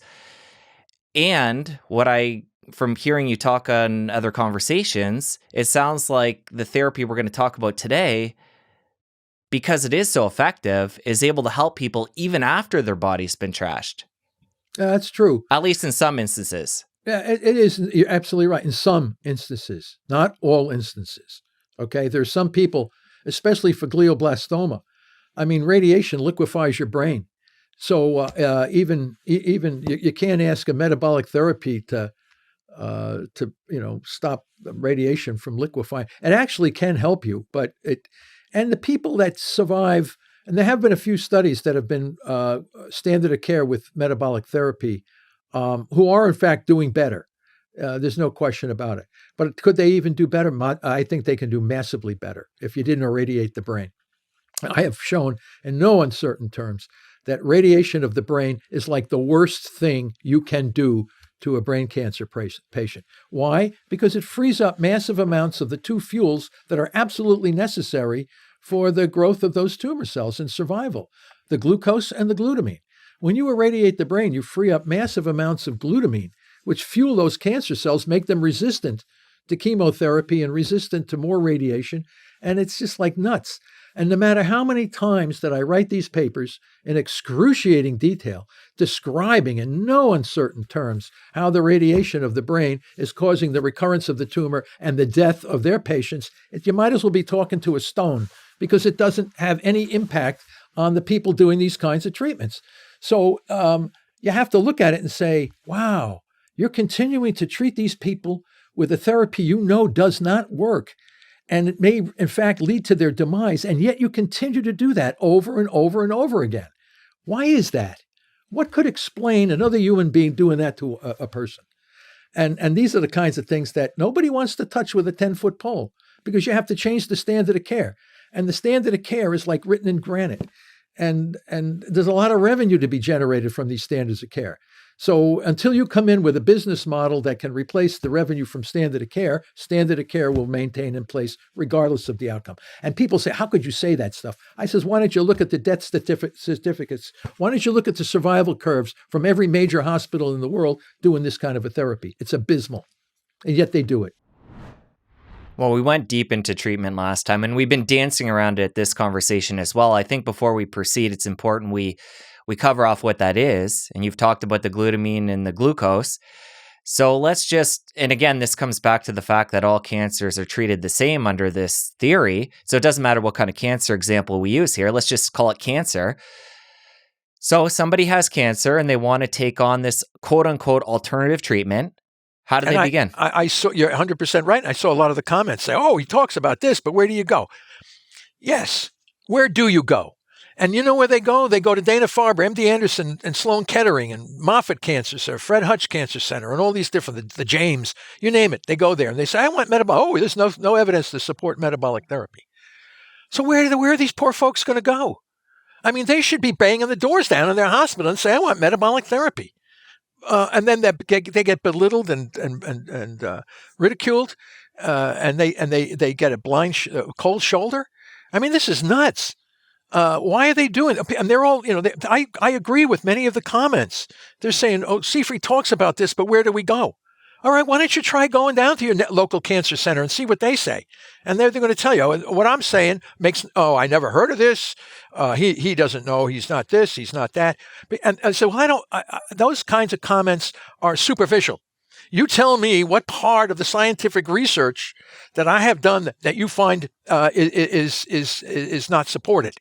Okay, you show me the evidence that what I'm saying is wrong. You show me a cancer cell that can live comfortably without glucose and glutamine. Then maybe I'll say, I really want to know about that because I've been looking for that for 40 years and I haven't found it. I want to know about that. So, so you can't, there's no clinical, you can't do what Seyfried says because there's no clinical trials. Well, what the hell? Well, why don't you do a clinical trial? And then, we can't do it. You can't do the clinical trial. Why not? Well, blah, blah. It costs money to do these clinical trials. Who's going to pay for this clinical trial? And then they say, if we do a clinical trial, we have to do for standard of care first. We need to poison and irradiate you, and then maybe we'll consider metabolic therapy. No. You consider metabolic therapy first. If it doesn't work, you can always go back and do the crazy stuff that you do. So, and I feel for the people. I feel bad about this whole thing myself. I feel bad because I understand the biology of cancer. We have a pretty clear idea of how it works. We have case reports showing that these things work, okay? And that why is nobody doing it? Where are the clinics that should be doing this? Why doesn't Dana-Farber step up? Why doesn't MD Anderson step up? Why don't these big hospitals that should step up? Okay, because they're all chasing genes. They're all looking at gene mutations that are largely irrelevant to the cancer, right? So they go, you got the BRCA1 mutation, you got the FDF epidermal growth factor mutation, you got P53 mutation, who cares? The bottom line is that they're using glucose and glutamine to stay alive. Why don't you go after the glucose and glutamine? Most of the mutations are largely irrelevant. So you're taking biopsies of people, getting useless information, and then we'll go about treating them with stuff that largely doesn't work for many, many people and charging them a fortune for it, okay, which is outrageous. You're charging, this is another outrage, this financial toxicity stuff. We published a paper on it is criminal, it is immoral to do that to people. If you're treating them with something and they get sick and they die, and then you charge them all this extra money for this is immoral. This is a moral issue here. Don't get me started. I have to deal with this stuff all the time. It's unbelievable. And all I do is I make sure that the research that we publish is accurate. And then they say, we've worked very, very hard on doing and setting up these kinds of experiments so that we can get accurate results. And then when we put them into the clinic, like those few MDs and clinics that are willing to try to do this, they get really good results. Is everybody cured, or is everybody no? Is everybody cured and managed using toxic radiation and chemo? Give me a break. But we generally see a better quality of life. Overall survival is improved and quality of life is improved. Is there resolution? I don't know. How do we know resolution? I told you, Jesse, right? If you die like at 95 years old and you had colon cancer when you were 30 and you died from a heart attack and the colon cancer never came back, I would say that guy was probably cured. But in the meantime, how many good years can we get out of somebody who was, in fact, diagnosed with an aggressive kind of metastatic cancer? And I think that's the success rate. If you can double overall survival relative to what's being done today, then I consider that success. Would you consider that success? Yes. All right. Well, there it is. Right. So, so you have to then try to figure out. Well, you should get guests on here, on your podcast, and ask them those kinds of questions. Why are you guys not using metabolic therapy? Right? And see what kind of answers you get. It's very interesting. Instead of having me on here, why don't you go out and get some of the guys running the big cancer clinic? Go get the head of cancer biology down here at Dana-Farber, MD. Get those guys in here. And we did research and we didn't support what Seyfried said. Oh, yeah? Well, where is it? Publish it. Show me. For clearly what you're doing is not working. So, you have to you have to kind of rake it up here a little bit and see what's going on. Well, I can see and hear your passion, and I feel Well, the same, and I feel for people. And here's the thing. I know, I feel for them too. You can understand how you mentioned the comments, how somebody coming across this information, hearing us talk, they feel that little bit of hope and see that there is something out there that could be a benefit. And then there's this extra layer of the fact that they can't even try it. Yeah. So it's like it's almost like not worse, but there's this extra layer of insult because they know there is something and they don't even have access to it. Well, that's the patient. Yes, they know there's something else that could help them. And they go to their professionals, and the professionals say, no, that does not exist. Or if it were important, I would have known about it. Or you get a whole slug of different kinds of responses. And then you heard some of the comments. The patients went in and asked the physician. They said, oh, no, sugar. You can't take sugar away. Sugar is essential. I mean, this is nuts. I mean, these people are living in the Stone Age, for crying out loud. I mean, they have very little understanding of the very biology of the disease they're working with, whether it's the physician or the nurse. And I think that's not entirely their fault. And you saw so many, very few few physicians at all get training on the power of diet and lifestyle issues to manage chronic disease. They're getting training that does not involve the very essence of what they need to know about how to manage cancer. And don't forget, we have people who are told, you got to stop. You got to stop eating carbohydrates in your diet. You need to lose a lot of weight naturally to reduce your risk for diabetes, cancer, and this. And there's a lot of people who don't want to hear that either. They say, "Can you give me a pill?" Well, the pharmaceutical will be very happy to give you pills, but that problem is, as you said at the beginning, it's us. Okay, it's largely us. We can shoulder a lot of the burden. If we put ourselves in the position to get cancer in the first place, we can also take ourselves out of that position and try to help ourselves. So metabolic therapy is different than all other therapies because it requires a significant participation on the part of the patient. If the patient participates in the healing process, they will benefit. Okay, so it's significant. What does that mean? Well, you're going to have to radically change your diet and lifestyle in order for your body to get healthy again. Okay, and if you're not willing to participate and do that, then you are prone to have this condition persist and possibly kill you. So I think there has to be an education on the part of the patient as well as on the part of the physician. Coming back to that point you made earlier about me bringing on these conventional docs and trying to discuss some of these issues we're talking about today, that at this point at least isn't something I'm interested in. Arguing and bumping heads and causing all this negativity. The path I've chosen is to bring on people like you and bring light to these other messages. And the fact is that this can come from the patient up. I know, unfortunately, for the people that are stage 4 right now and they don't have a lot of time, this isn't going to be easy for those people, or maybe they don't have time on their side to act in this way. But unfortunately, with the platform I have, I think the best thing I can do is use it to bring light to this information and for people to learn about it. And then hopefully, you mentioned earlier, banging on the doctor's door and saying, this is what I want, because you've been trying to do it the other way, bring light to this new information, and in a large sense, it's ignored. And for somebody like me, I also don't have the science background like you, so I go talking with one of these doctors. It's not like I'd have to bring you on and you'd have to get into the science and be able to have a knowledgeable scientific conversation. I'm the middleman who is here to extract from your brilliance. I completely understand your situation. I completely understand your response to what I said. And cancer is an extremely contentious field. It's been that way from the very beginning, because the implications are so profound to who we are as a species, who we are as a person. It cuts across all of these different kinds of things. But then again, when folks hear what I say, they get like fired up and excited and give them hope. And then when they go to their clinic or their oncologist, they get dashed down.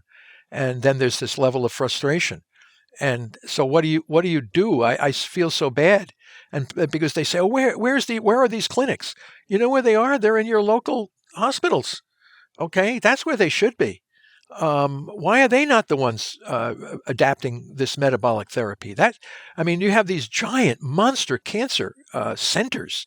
The MD Anderson Cancer Center. We have Dana-Farber, Sloan Kettering. I mean, these are multi-million-dollar institutions with all of this stuff going on.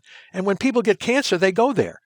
And they say, we have that's all based on the concept that cancer is a genetic disease. So right off the bat, you know you're getting a treatment not based on the concept that cancer is a mitochondrial metabolic disease. Now, I know a lot of folks don't know that. And they get frustrated. And I don't blame them. How do you think I feel?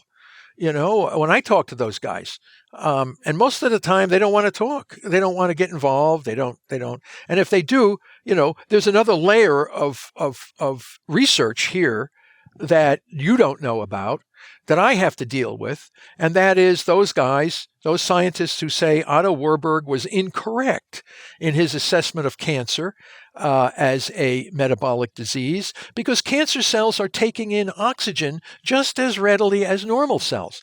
Therefore, they're not what Warburg said, dependent on fermentation, because their oxygen consumption is very similar to that of a normal cell. And what we have found in our research is the oxygen consumption in the cancer cell is not being used efficiently for the production of energy, whereas in the normal cell, it is being used. So they're assuming that oxygen consumption by itself means that the cell is getting energy from oxygen. In normal cells, that is true. In the cancer cells, that is not true. Okay?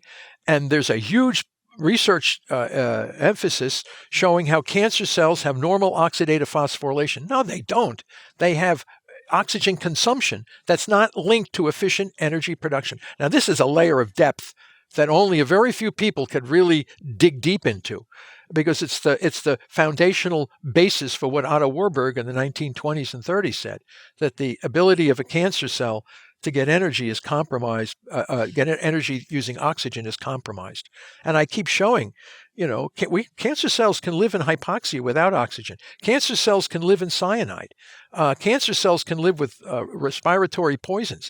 They do fine. Normal cells are killed instantly, but the cancer cell is not, because it's not using oxygen for energy. So oxygen consumption itself is kind of giving you misinformation, misdirecting you. But over the last 10, 15 years, many people doing energy metabolism in cancer, they went out and bought the Seahorse instrument. It's a very sophisticated piece of equipment that measures oxygen consumption and extracellular acidification using indirect formulas and things like this. And they have become, everybody feels that you need to do Seahorse research and all this kind of stuff. And it's giving the field massive misinformation. So, and that's another thing that nobody wants to really hear about, that I went out and bought all this expensive equipment, and now you're telling me that I'm getting misinformation from it. And the answer is absolutely, because we did all the experiments to test all this stuff. And cancer cells don't live in oxygen. They can grow without oxygen quite fine. And so that tells us they're fermenting. And that comes back to what we did. We interrogated the cancer cells from different types of cancers, and just said, okay, what can you guys grow on? And we took everything away from the tumor cells, put them in just salt water, a salt solution called buffered salt, phosphate buffered saline solution. And they're in there, and they all die. Okay, great. So let's do it again. Every cancer cell living in just salt water, phosphate buffered salt, dies. All right, great. Then we give them back Dubeco's essential modified medium, which has a few amino acids in there, and put them in there. And they live a little bit longer, but then they croak. Okay, the cancer cells are all dead in DMEM, which is kind of a cocktail of some amino acids. So they don't live in salt water, and they don't live very long in this DMEM. Okay, great. Now we know that they need something to live. And then we add back all the different sugars and amino acids, and we add everything back, and then we try to find out what they need to live. All right. So is it? We threw cysteine, methionine. We threw all the different amino acids. You put in glucose and you put in glutamine, and these things are skyrocketing. Now, they can also live on some other sugar like sorbose, but we don't have sorbose in our diet. We don't have sorbose. So nobody's going around chugging glasses of sorbose. So, but cancer cells can live on that kind of a sugar as well, but we don't have that. Also, what you find out, there are some other, like asparagine. They can hang on a little bit with asparagine, but they're mostly dependent on glucose and glutamine. So we can't find any other fuels that can replace glucose and glutamine. So people say, oh, the cancer cells can live on ketone bodies and fatty acids. Oh, yeah? Take away glucose and glutamine, put ketones and fatty acids, and they croak just as fast as they were in the salt solution. Now, if you take glucose and glutamine and add fatty acids, they can grow a little faster because fatty acids enhance the use of glucose and glutamine. So we went through all of these different conditions, stripped away everything, and just ask what these damn cells are capable of doing under stringent conditions. What do they need to survive? And we found out what they need to survive. They can't live without the glucose and glutamine. And these two fuels work synergistically off each other. We've got a beautiful paper here. It's unbelievable. We're going to be publishing this in a not too distant future. This is how the two fuels are driving the beast. We have them, they're straight shots through. These two pathways feed off of each other, allowing those tumor cells to survive. And you got to shut the two fuels down together. You can't take away one because they kind of hang on with the other. You hit that one and they hang on with the other. You got to hit those two fuels together and force the body into a restricted ketogenic situation because they can't burn ketones. You need a good mitochondria to burn ketones. Cancer cells cannot burn ketones. So when you hear all this crap about, oh no, some cancer cells, no, they can't. We tested them. They can't. You show me the evidence that a tumor cell can burn ketones in the absence of glucose and glutamine, my hat's off to you because I haven't been able to find it. So when you start to restrict everything down, you know what these cells have to survive. And if you know what they have to survive, they need energy and they need metabolites to grow. And those two fuels give the cancer cell everything that it needs. And it can't use other things in the environment. So the logical way to manage cancer is to take away the two absolutely required fuels and transition the body over to fuels that the tumor cells can't use. And you will annihilate, for the majority of cancers are all suffering from the same. Can you believe this? What I just told you? Can you comprehend what I just said? Well, I've looked at a lot of your work, so yes. It's unbelievable. And then go down to your local cancer clinic and explain that to them. And then you give them the paper. You say, listen, here's the evidence that what I just said. And they look at it. Oh, wow. This is really, really, I'll read this and I'll get back to you. And they never get back to you. So, not never, but most of them, they look at it and you might as well be, whoa, what is this? Oh, I don't know. Now look at this guy. This is a nice paper with a man who had metastatic lung cancer. He had radiation and chemo. He had chemo. It was in his lung and it metastasized to his brain. And he went through the standard of care. The cancer continued to grow. And my good friend, Dr. Athanasios Evangelio in Greece, immediately transitioned him over to a calorie-restricted ketogenic diet, which isn't really too bad. It had lamb and olive oil and things like that. It was actually kind of a Mediterranean diet. And this guy's alive 9 years later. I mean, he should have been dead 9 years ago, right? So, this is only an N of 1. Oh, N of 1. What about Pablo? Why don't people read about these papers? Why don't you read about this guy who should have been dead 8 years ago? Why is he still alive? And he's not cured, but his cancer is there, but it's managed. And here's the papers. Everybody can go on the web, on Google, and Google these papers and read them for themselves. Right? This is not hidden behind some wall of the medical school. This is out there. It's on the internet. So people can read all these papers, and then they can read them carefully and say, well, this is really interesting, but I don't know if I can use that.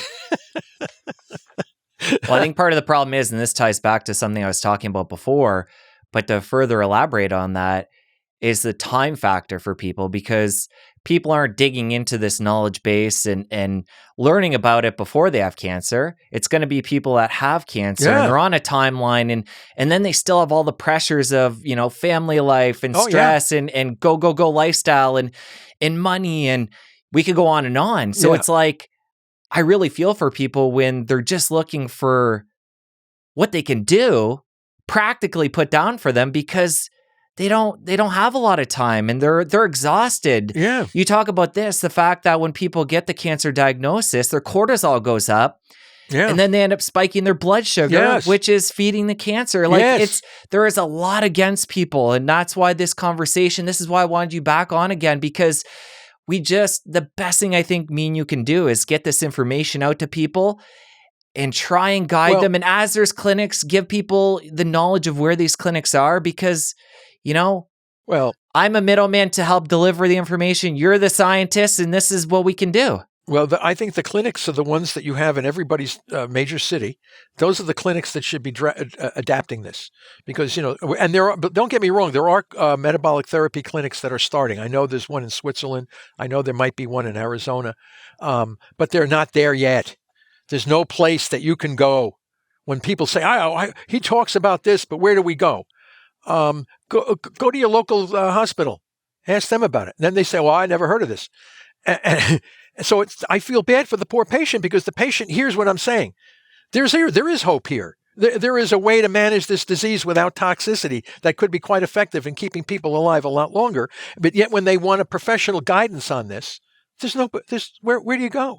Okay. I've been able to do it on 1 or 2, 3, 4, 5 case reports. And, our canine paper just came out. So, this one here that everybody's been talking about, how is it possible that you could use a resolution of malignant canine mast cell tumor using ketogenic metabolic therapy alone? No chemicals, no radiation, nothing. And this dog is fine.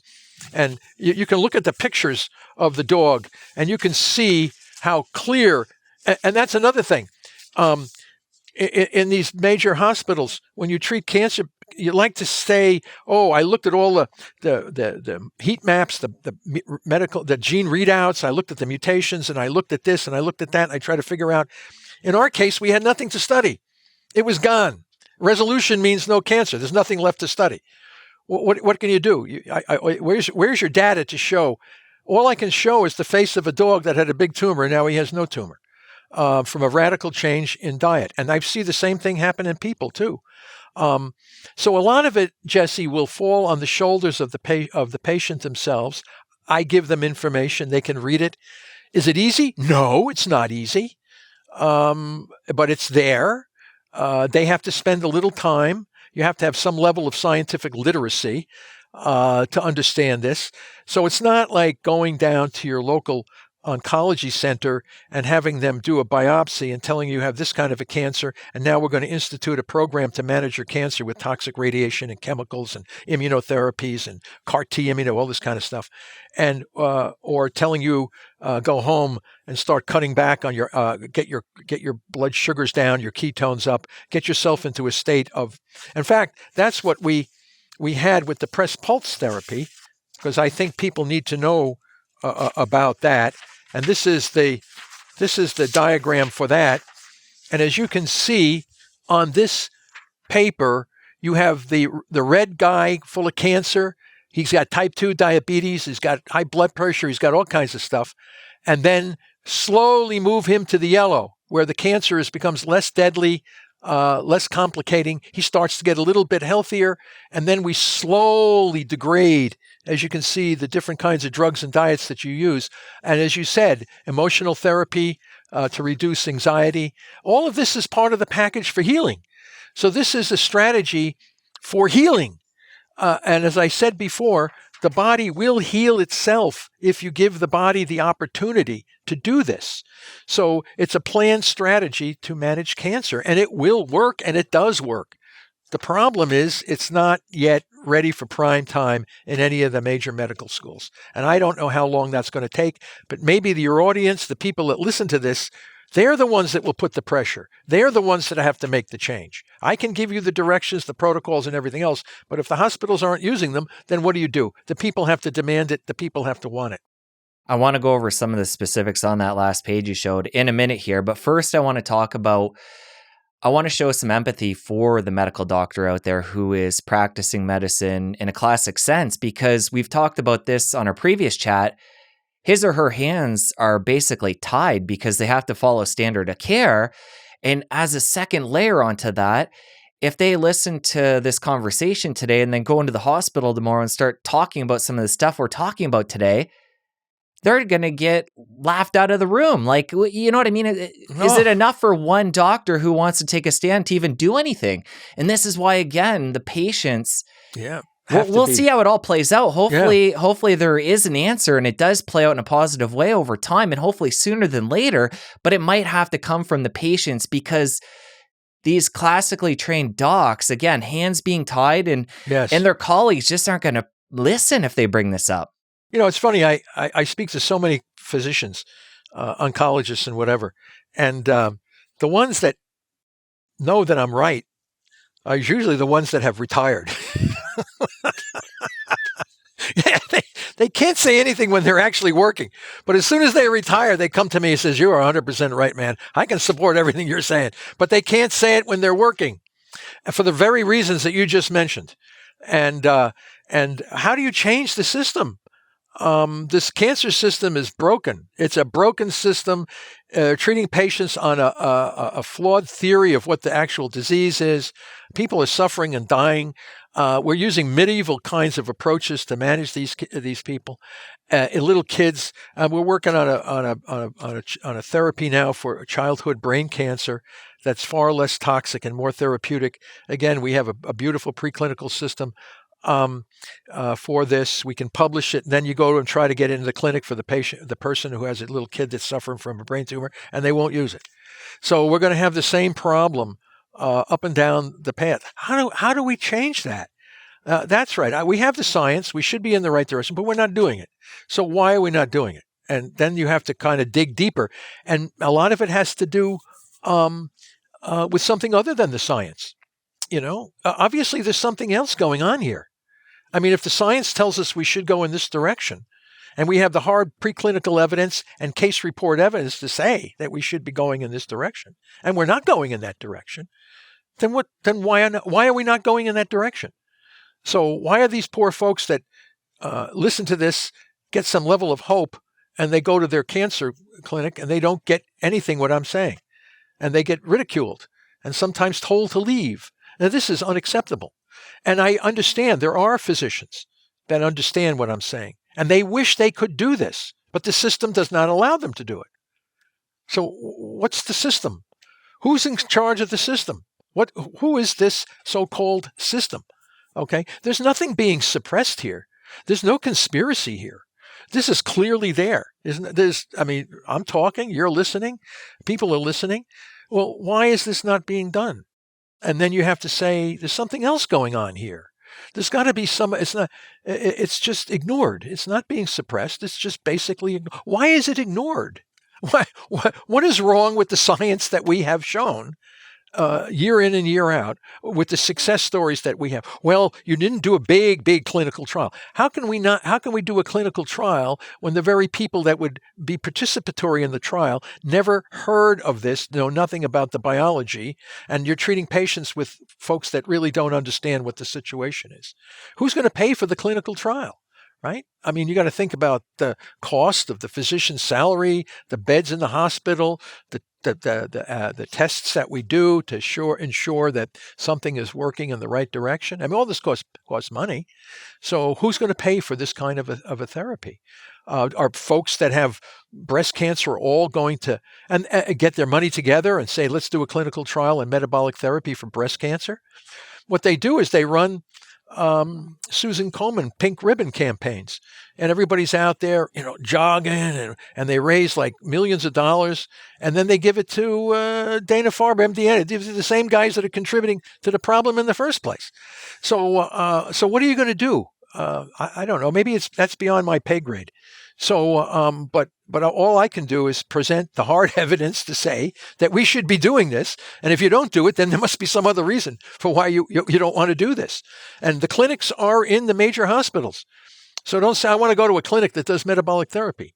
Well, go down to the James, MD Anderson. Go to MD Anderson and say, listen, why are you guys not doing metabolic therapy? Get the answer to, well, we can't do metabolic. It hasn't been done a clinical blah, blah. They give you all kinds of superficial things. And if they say, well, the science really hasn't been established well. Oh, yeah? Where? You show me the paper. Poor patient can't deal with this kind of stuff and shouldn't have to deal with this kind of stuff. I deal with that kind of stuff, but I can't. I'm not a physician. I can't treat anybody. I can't tell you what to do or what not to do. All I can do is publish my research, show that it works. It doesn't work on a mouse. He said, those mouse studies, they're not relevant. These mouse studies. Oh yeah, well, what about the dog? The dog responded even better than the mouse. So your dogs are irrelevant now too. It works together on a couple of case reports of guys with terminal cancer. I mean, it works on them. It works on people and dogs better than it worked on any of our mouse models. I can tell you that. And all of our data were coming from a poor model of cancer, and we're getting results. It works so much better in humans and dogs.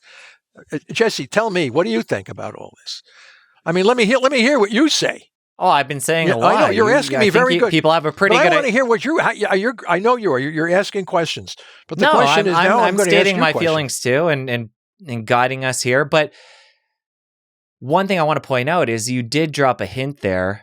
The fact that there are a couple of clinics, I think you mentioned one in Arizona and one in Switzerland. Well, so people can at least have a little bit of a crumb there to do some searching. The other thing I want to mention quickly is I've heard you talk about, and I think even early in our conversation, you quickly mentioned it, these kits that you send to people, if they reach out to you and they feel hopeless, talk about who can get one of those and what's in there.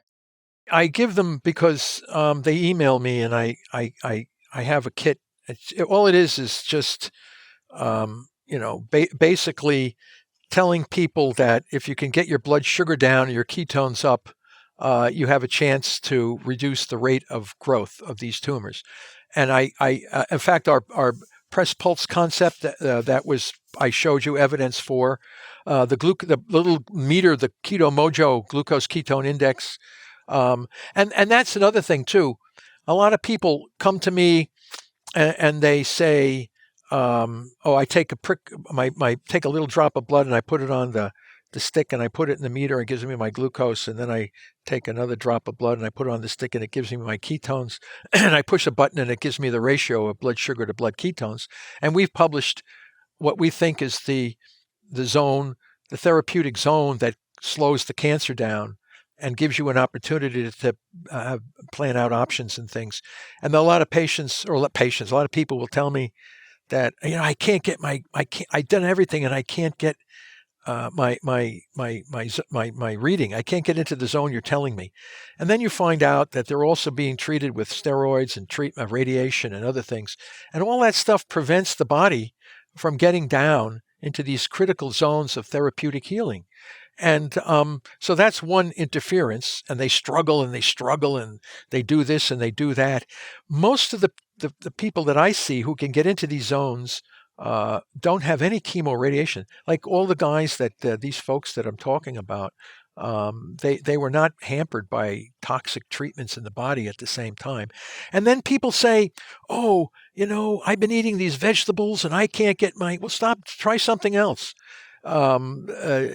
There's foods that spike blood sugar, and then there's foods that do the same thing. I know it's very hard. Believe me, I'm not going out there advocating people just drink water for 14 days or 15 days because it's hard, but people can do it. And as I said, I can't go out and tell people, and I can't tell them anything, but I can't say, the only way you're going to manage your cancer is don't eat for 30 days and just drink water. But there are people that do that, and they do get success. But that's not what most people want to hear. You have to have a therapy guided by professionals that will allow you to help you get into those zones. Miriam Kalamian, she has a service. She's a diet nutrition certified person who knows and helps many. She wrote many patients get into these zones. She wrote the book Keto for Cancer. People must look at what they're eating, how much they eat, the combinations, and then you'll slowly start to see getting into these zones. And then once you're in the zone, then there are non-toxic drugs like these parasite medications that really do a job on these cancer cells, but they don't work unless you're in this metabolic zone. So again, it's a planned procedure. You just can't go out and take certain kinds of drugs and expect to get it. The diet alone will be very helpful. It's the diet with the specific kinds of drugs that target glucose and glutamine simultaneously. That's the key. You got to be able to get your body into a state that accepts the drugs in the right combo. And that's called, we're working on that dosage, timing, and scheduling. And that's the cutting edge right now. So that's where our money comes. When we get, most of our research is supported by philanthropy and private foundations. Because they're more allowing us to do pretty much what we need to do to move the needle forward, move the needle on this whole thing. And we have the best people that work with me for years on these preclinical systems and interrogating these cells. So once we know and we put the package together, we can train people to do this and help them. But there's a lot of variables here, Jesse, and we're trying to do the best we can to help these people and know that we're right and know that this is going to help. And it does. From what I see, it's going to help a lot of people. But I feel frustrated in not being able to tell them, go to this place. If you want to go to the clinic in Istanbul, where they have had some success. Success for everybody? No. Who has success for everybody? No place has success for everybody. But do we have a better outcome than some other places? Absolutely. Will the future allow people to build clinics that will treat people with metabolic therapy? Maybe. I think it will be very hopeful. I've worked with a lot of knowledgeable people that would be wonderful in treating cancer patients. We need MDs. We need MDs that are licensed to treat people, but they need to be able to have the flexibility to do this. And right now, as you've clearly mentioned, they don't have the level of flexibility to integrate these protocols into a treatment for their patients. All right, let's get really granular here and talk about the metabolic therapy. So if somebody were to have a brain tumor, we'll use the glioblastoma like you mentioned earlier. We know glutamine and eliminating that, plus eliminating glucose is part of the treatment. Let's talk really again on a granular level what that looks like. How does somebody begin to do that through diet and drugs?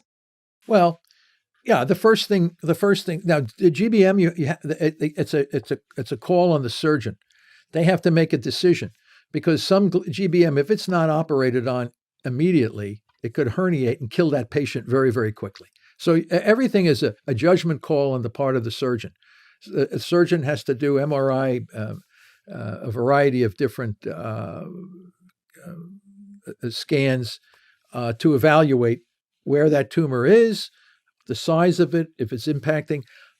Not all the time, but many times you have a watchful waiting period before you have to have the tumor removed surgically. We're not against, there's thousands of articles, I wouldn't say thousands, hundreds of articles in the scientific literature showing that the more I can debulk, get rid of it, the longer the patient will survive. No question about that. The issue, of course, is that if you have a watchful waiting period, this is an angry mass. And I'm not talking, I could be talking about liver cancer. I could be talking about bladder, colon, lung. They all have a lot of inflammation in the microenvironment. A lot of it's kind of bloody and angry, inflamed, and all this kind of stuff. You want to reduce local inflammation as best you can so that when you do the surgical debulking, you have more sharp edges around that tumor, and that when you do the debulking, you're going to get a lot more of the tumor than if you go after this tumor like a bull in a china shop, because you're going to create a mess. And that mess is going to elicit these tumor cells to invade and disseminate through the brain. So you really want to get as many tumor cells back into the central mass as possible. And you can do that by water-only fasting, extremely restricted ketogenic diets. You can get the inflammation in that to be less than it is. You make the mass less angry, less inflamed. Surgeon comes in, debulks. Already that patient will have an advantage to survive better, just because the surgeon was able to take more. How do I know that? Because we did the experiments here in the lab. we calculated all the the bad blood vessels, the inflammation. We measured all the biomarkers and biochemical readouts for these things, and we can see it. The demarcation comes really sharp. Inflammation goes down. Angiogenesis goes down, which is abnormal blood vessel development. So you have all of the markers, and some of the tumor cells start to die. So all of this is really favorable therapeutic response if you have a watchful waiting period. So then the surgeon takes it out. And then after the surgeon would take it out, you would then transition back onto metabolic therapy. And there's a number of different drugs that we can use to facilitate calorie-restricted ketogenic diets, water-only fasting. These drugs are designed to specifically target the glucose and glutamine pathways in those tumor cells while not harming any of the normal cells of the body. So you don't have nausea, vomiting, diarrhea, hair loss, all this crazy stuff. You're going specifically at the heart of what those tumor cells need to survive. And then you hope for the best. And we're not like our one patient, Pablo Kelly, who has a website, he talks about his survival over 8 years now. His tumor is not cured. It continues to grow, but it was made indolent. So every 3 or 4 years, he has a debulking surgery and goes back about his life. So I think a lot of people think we should cure cancer. Of course, everybody would like to cure cancer. But the second best thing is learning to live with it. If you had a terminal cancer and you're not terminal, you might be at some point, but you're outliving by long periods what you would have been expected to live. What's wrong with that? So, in other words, can you have effective management with maintaining a high quality of life? And maybe you eventually will die from this tumor, but you won't die in the time frame that 98% of the people are dying, and you're going to live a lot longer. So the idea is this is a very new strategy for managing cancer. Is it perfected? No. Do we understand the problems? Yes. Can we design strategies to deal with the problems? Absolutely. So it's a work in progress, but in the end, you want GBM patients to survive a minimum of 5 years, not 2 people surviving after 5 years. You want at least half of the patients to be alive at 5 years. And that's not what we're seeing today. And I can go through the list of every major cancer: breast cancer, colon cancer, bladder cancer, liver cancer. They all have the same problem. They need glucose and glutamine. We found that. We know that. We know that. So it's a singular strategy, tweaked a little bit different for each type of cancer, but it's basically the same strategy. This is not what the industry wants to hear, believe me. So when we go to cut off the glucose supply, which is feeding the cancer cell and allowing them to ferment and make more energy, you mentioned their water fasting and the ketogenic diet. I'm curious, for somebody who does decide to take on one of those as the dietary piece to address that part of the cancer, is there a difference in the research showing one being better than the other? Obviously, the water fasting is more extreme. Is it more effective to go that extreme? No. We use the glucose ketone index calculator, which we published here. That gives every patient with cancer can then know how they stand. So it's a meter. You can buy it on Amazon, a Keto Mojo glucose ketone index meter, a meter that measures blood sugar. You prick your finger like a diabetic would. You measure with a strip. You can measure your blood sugar. You put the strip in the meter, reads the sugar. Okay, squeeze your finger a little bit more, put the ketone strip, put that in the meter. It tells you what your ketones are. You push the button and you get a ratio of how much ketone to glucose is in the blood. And normally, people would look at that right after their lunch or dinner or whatever, and you'd have a value of about 50 or 60.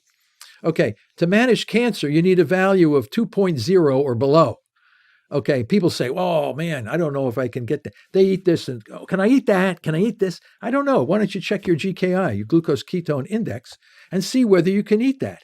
And they said, oh no, it went up to 20. Well, don't eat that. So it's not that hard. And then they'll come and say, oh man, it's really, really hard to get my blood sugars down and my ketones up. And I said, well, I said, you want to kill cancer cells? What's your plan here? It's not easy. I don't want people to think. I'll tell you, it's a hell of a lot easier sitting down in the oncology thing and getting infused with poison. You don't have to do anything. You just sit in a lounge chair and they just drain it into your bloodstream. Doing metabolic therapy requires a big part on a big emphasis effort on your part. The patient has to play a major role in the management of the disease, otherwise it's not going to work. So when the patient can get down into that low GKI value, then the patient becomes now the next step is use specific drugs that work better against the glucose and glutamine together. So you got the diet on the one side, making you healthier, putting pressure on the tumor cells, but then you hit them with low doses of a variety of other, and some of that can be low dose chemo, by the way. And then you just start hammering these tumor cells out of existence. So, and degrade them slowly while you continue to be healthy. None of this hair loss, vomiting, and all this other stuff. The tumor cells cannot survive in these harsh metabolic environments. You're doing it by lowering your sugar, and then you take small doses of like repurposed drugs and things like we already listed some of these, and more of them are becoming recognized. So you don't need to spend a lot of money. Now, as I said, you don't need to suffer with a lot of toxicity. Is it easy? No. I know what I'd have to do, but do you think I'm going to be saying, oh, no, I can't eat donuts and rice and bread? Okay, well, that might be the part of your sacrifice. And what a lot of people do, they dovetail it in with prayer. Whatever religion they are, they pray, and that helps them avoid bread. And in other words, it gives them more motivation to participate in their own healing process. What we found is that the human body has incredible capacity to heal itself if given the opportunity. So when you give your body the opportunity to heal, it will heal. It's hard to heal when you're being irradiated and treated with drugs that are poisonous. It's hard for the body to rally against that. So I think we have to change this whole paradigm by the way cancer is treated, and we can get much better success than what we have currently today. One point I want to highlight there, the fact that blood glucose is still going to be elevated to a point. Even if we're fasting, doing water fasting over a longer period of time, we're still going to maintain a relative level of blood glucose, which for me triggers in my mind, it's not like you're having rice or a donut and spiking that blood glucose, but you still have that baseline level no matter what you're doing. How is that not enough to facilitate fuel for the cancer cells? Yeah. So it's a population dynamics issue.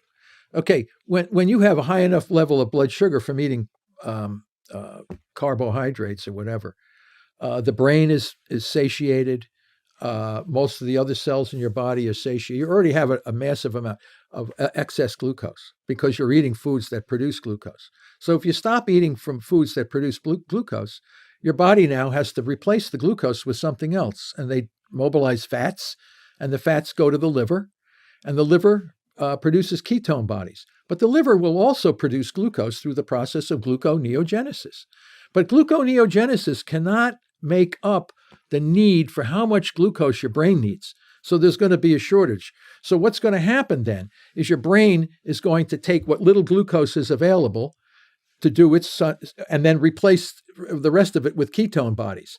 So this deprives the other cells in your body of glucose. And other cells in the body now also increase their demand for this glucose, because glucose is a good fuel for a lot of things. So now the tumor cells, which absolutely must have that fuel, are now competing with all other cells that also want the same fuel, but they wouldn't have competed with the tumor cells when the glucose was so high. So the tumor cells were free to do what they want to do. You lower the blood sugar, now these cells are in direct competition with other cells in the body, and eventually they start to lose the fight. They need the glucose. These other guys can burn ketones and glucose. These guys can't burn the ketones. They can't burn fatty acids. So they're linked to two fuels. One of them is glucose, and the other is this glutamine, which is an amino acid, which is the most abundant amino acid in the body. No diet can target the availability of the glutamine. That's why you have to come in with a little bit of a drug that will push that glutamine down, thereby starving these tumor cells of the two key fuels that they need. So you need to know how to play the normal cells off the tumor cells. You need to know how to reconstruct the energy, bioenergetic system in the body so that the tumor cells are now in a fight for their life, for their struggle, where the rest of the body can transition off to another fuel. This is the strategy that we can use. So the other thing you have to realize that no one denies is that all the tumor cells have thousands of mutations. Everybody knows that. They have mutations because their energy is inefficient. They perform these reactive oxygen species, causing mutations in the DNA. So when you have all these tumor cells full of genetic mutations, and now you're taking the whole body and putting it into an energetic restricted state. Normal cells evolved over millions of years to adapt to these restricted states. They make great efficiency at a small availability of molecules that can be respired in the environment. The tumor cell has all these mutations. It traps them. It prevents them from making rapid adaptations because the mutations block they have no metabolic flexibility. So that then puts them at a massive competitive disadvantage when they're up against the normal cells that have this metabolic flexibility. So you put all that together, lack of metabolic flexibility, restriction of the two fuels that are absolutely essential for their existence, and you target this while you're transitioning over, and these tumor cells are gradually eliminated and degraded slowly, and the material used from these dead tumor cells is now recycled into the normal cells of the body. The body will turn and eat the tumor cells as part of the fuel when you have under these. It's unbelievable. It's when you understand the bioenergetics of your body and what it's capable of doing, you know how these tumor cells can be blasted very effectively by just using a few strategies that is based on evolutionary biology and understanding of the biology of the tumor. You talked about the genetic mutations within the tumor, and for anybody that might be confused, because early on in our conversation we said that that's the current paradigm that doctors go by, the genetic mutations.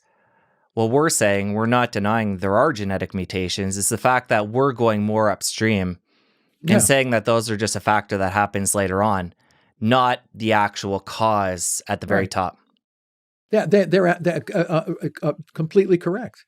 They collect, and the more the tumor is aggressive, the more mutations they collect. But those mutations also block metabolic adaptation. So as soon as you start restricting the two fuels absolutely essential for the growth of the tumor, the viability of the tumor, those tumor cells lack the ability to get energy from oxygen. That's the key. The tumor cell cannot get energy from oxygen. It can only get energy from what we call substrate level phosphorylation. It's a form of energy that doesn't require oxygen. Okay, so it's an ancient pathway. All the cells that existed on the planet before oxygen came into the atmosphere used this same energy mechanism, energy without oxygen.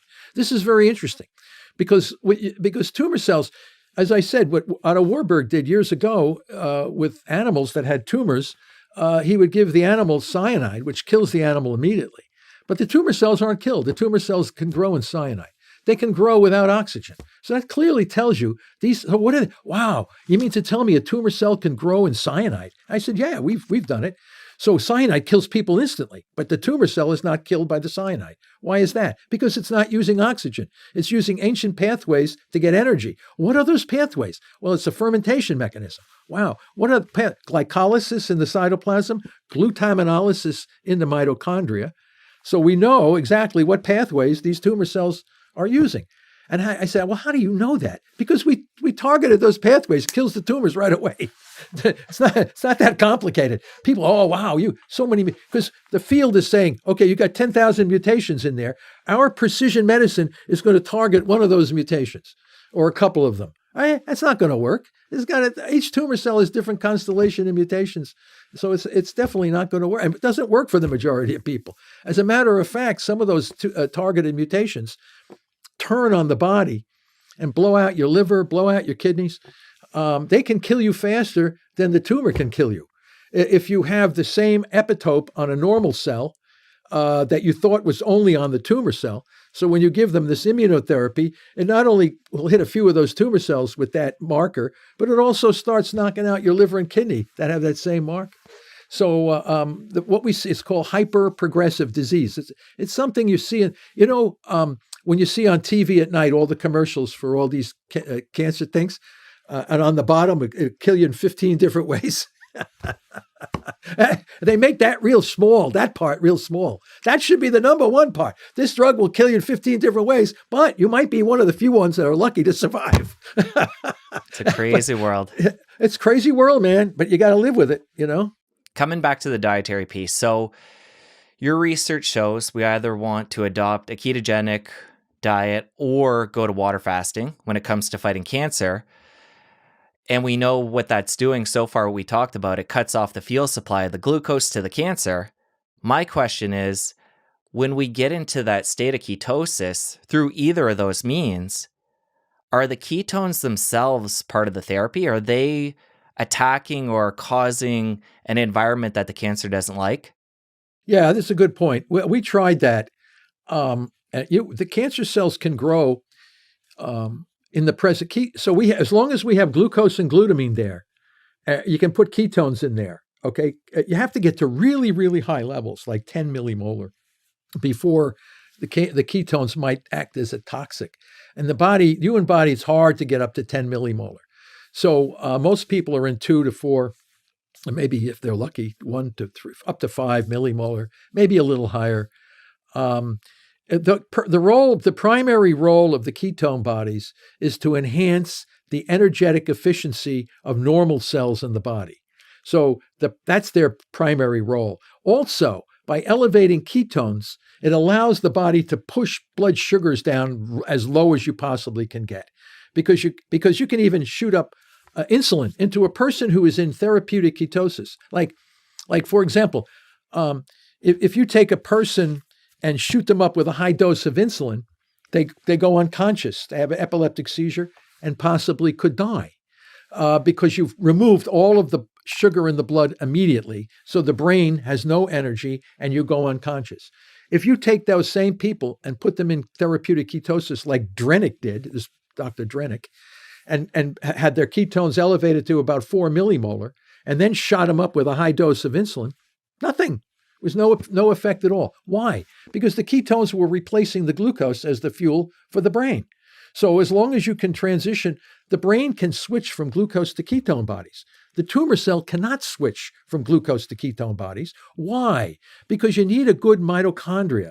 Mitochondria is the organelle that gets energy from oxygen. And that organelle is busted, inefficient and broken. Oxidative phosphorylation part of that organelle is broken. So they can't use ketones or fatty acids because you need a good healthy mitochondria to use those. So once you know the biology of the cancer cell and the biology of the normal cells, you just play one group of cells off the other in the correct metabolic environment, and the tumor cells lose every time.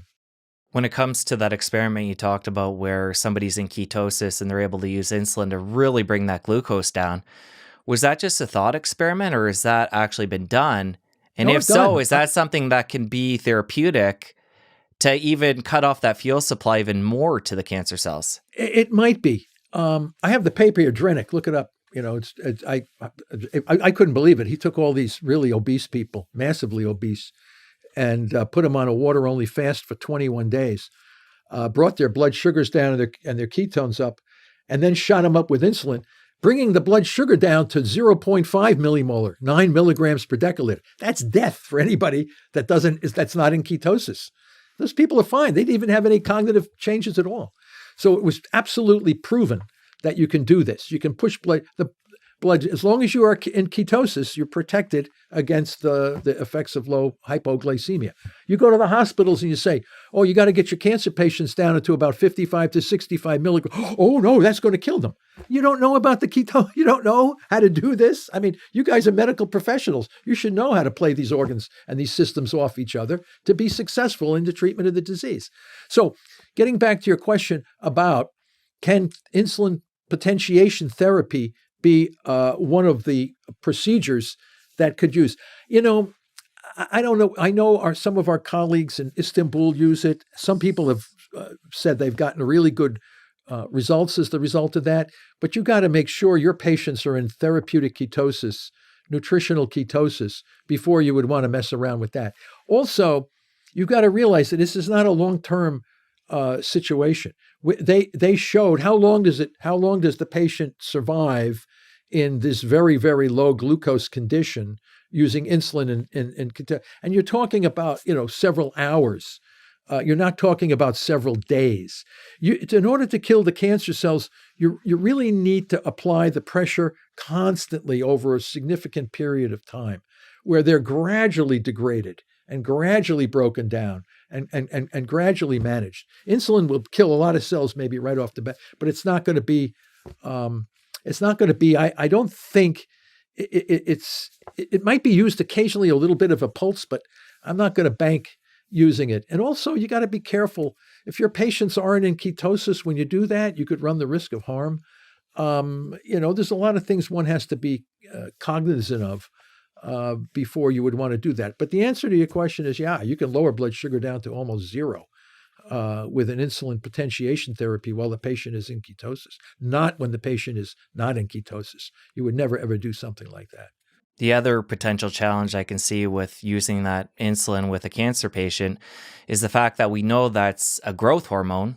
And I'm curious how, that might be able to affect the growth of cancer. Well, as I said, you can't grow without energy. Energy is the key. You have two things. You have metabolites for growth, but you also have the energy. You can have all the metabolites in the world, but you don't have the energy to use them. You're going to die. So everything comes back to energy. So you have to have two things to grow cancer cells. You have to have energy and you have to have metabolites. So you have the metabolites and the energy, and you'll be able to grow these cells. So both the glucose and the glutamine not only provide the energy together, they also provide the metabolites.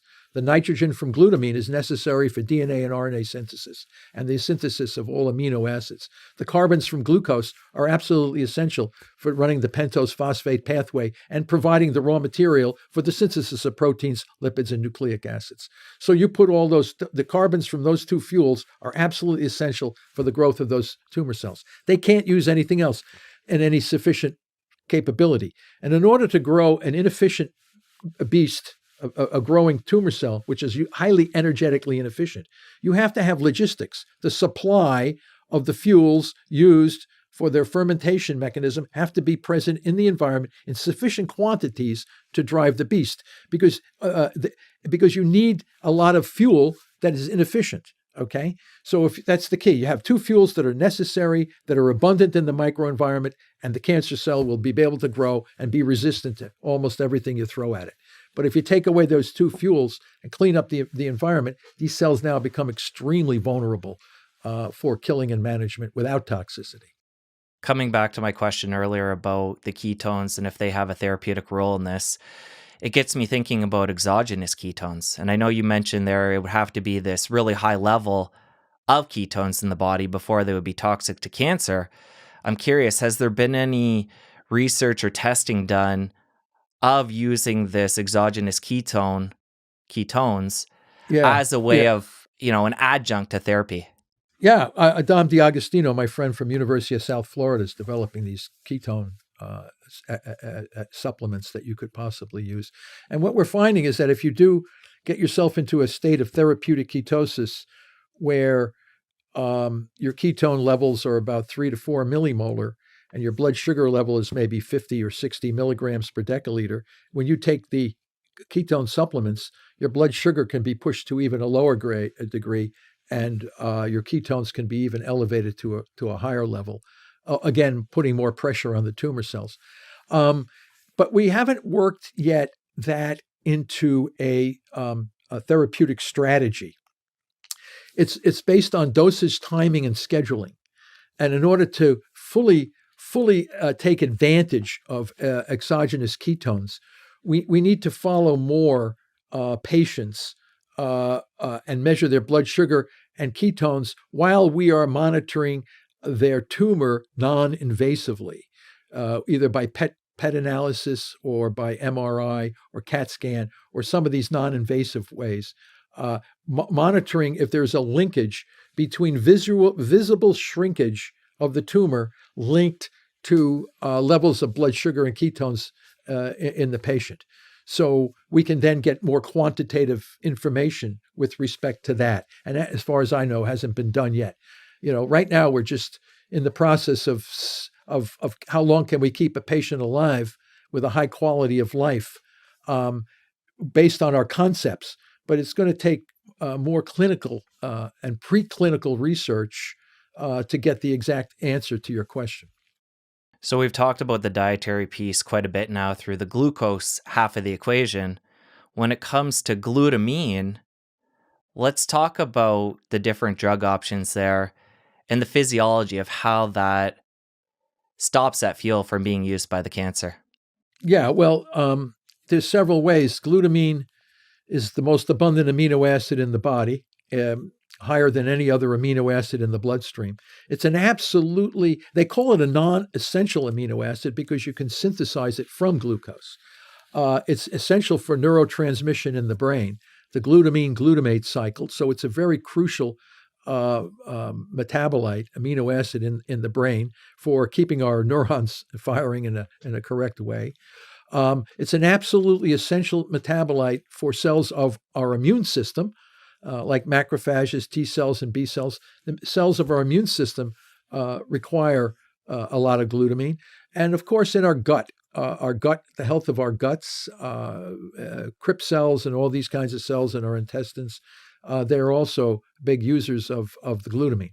So when you say, okay, we're going to try to target cancer cells also, the metastatic cancer cell is a big consumer of glutamine because the metastatic cell, as we and others have shown, is actually derived from an immune cell in our body called the macrophage. It's a fusion hybridization kind of a thing.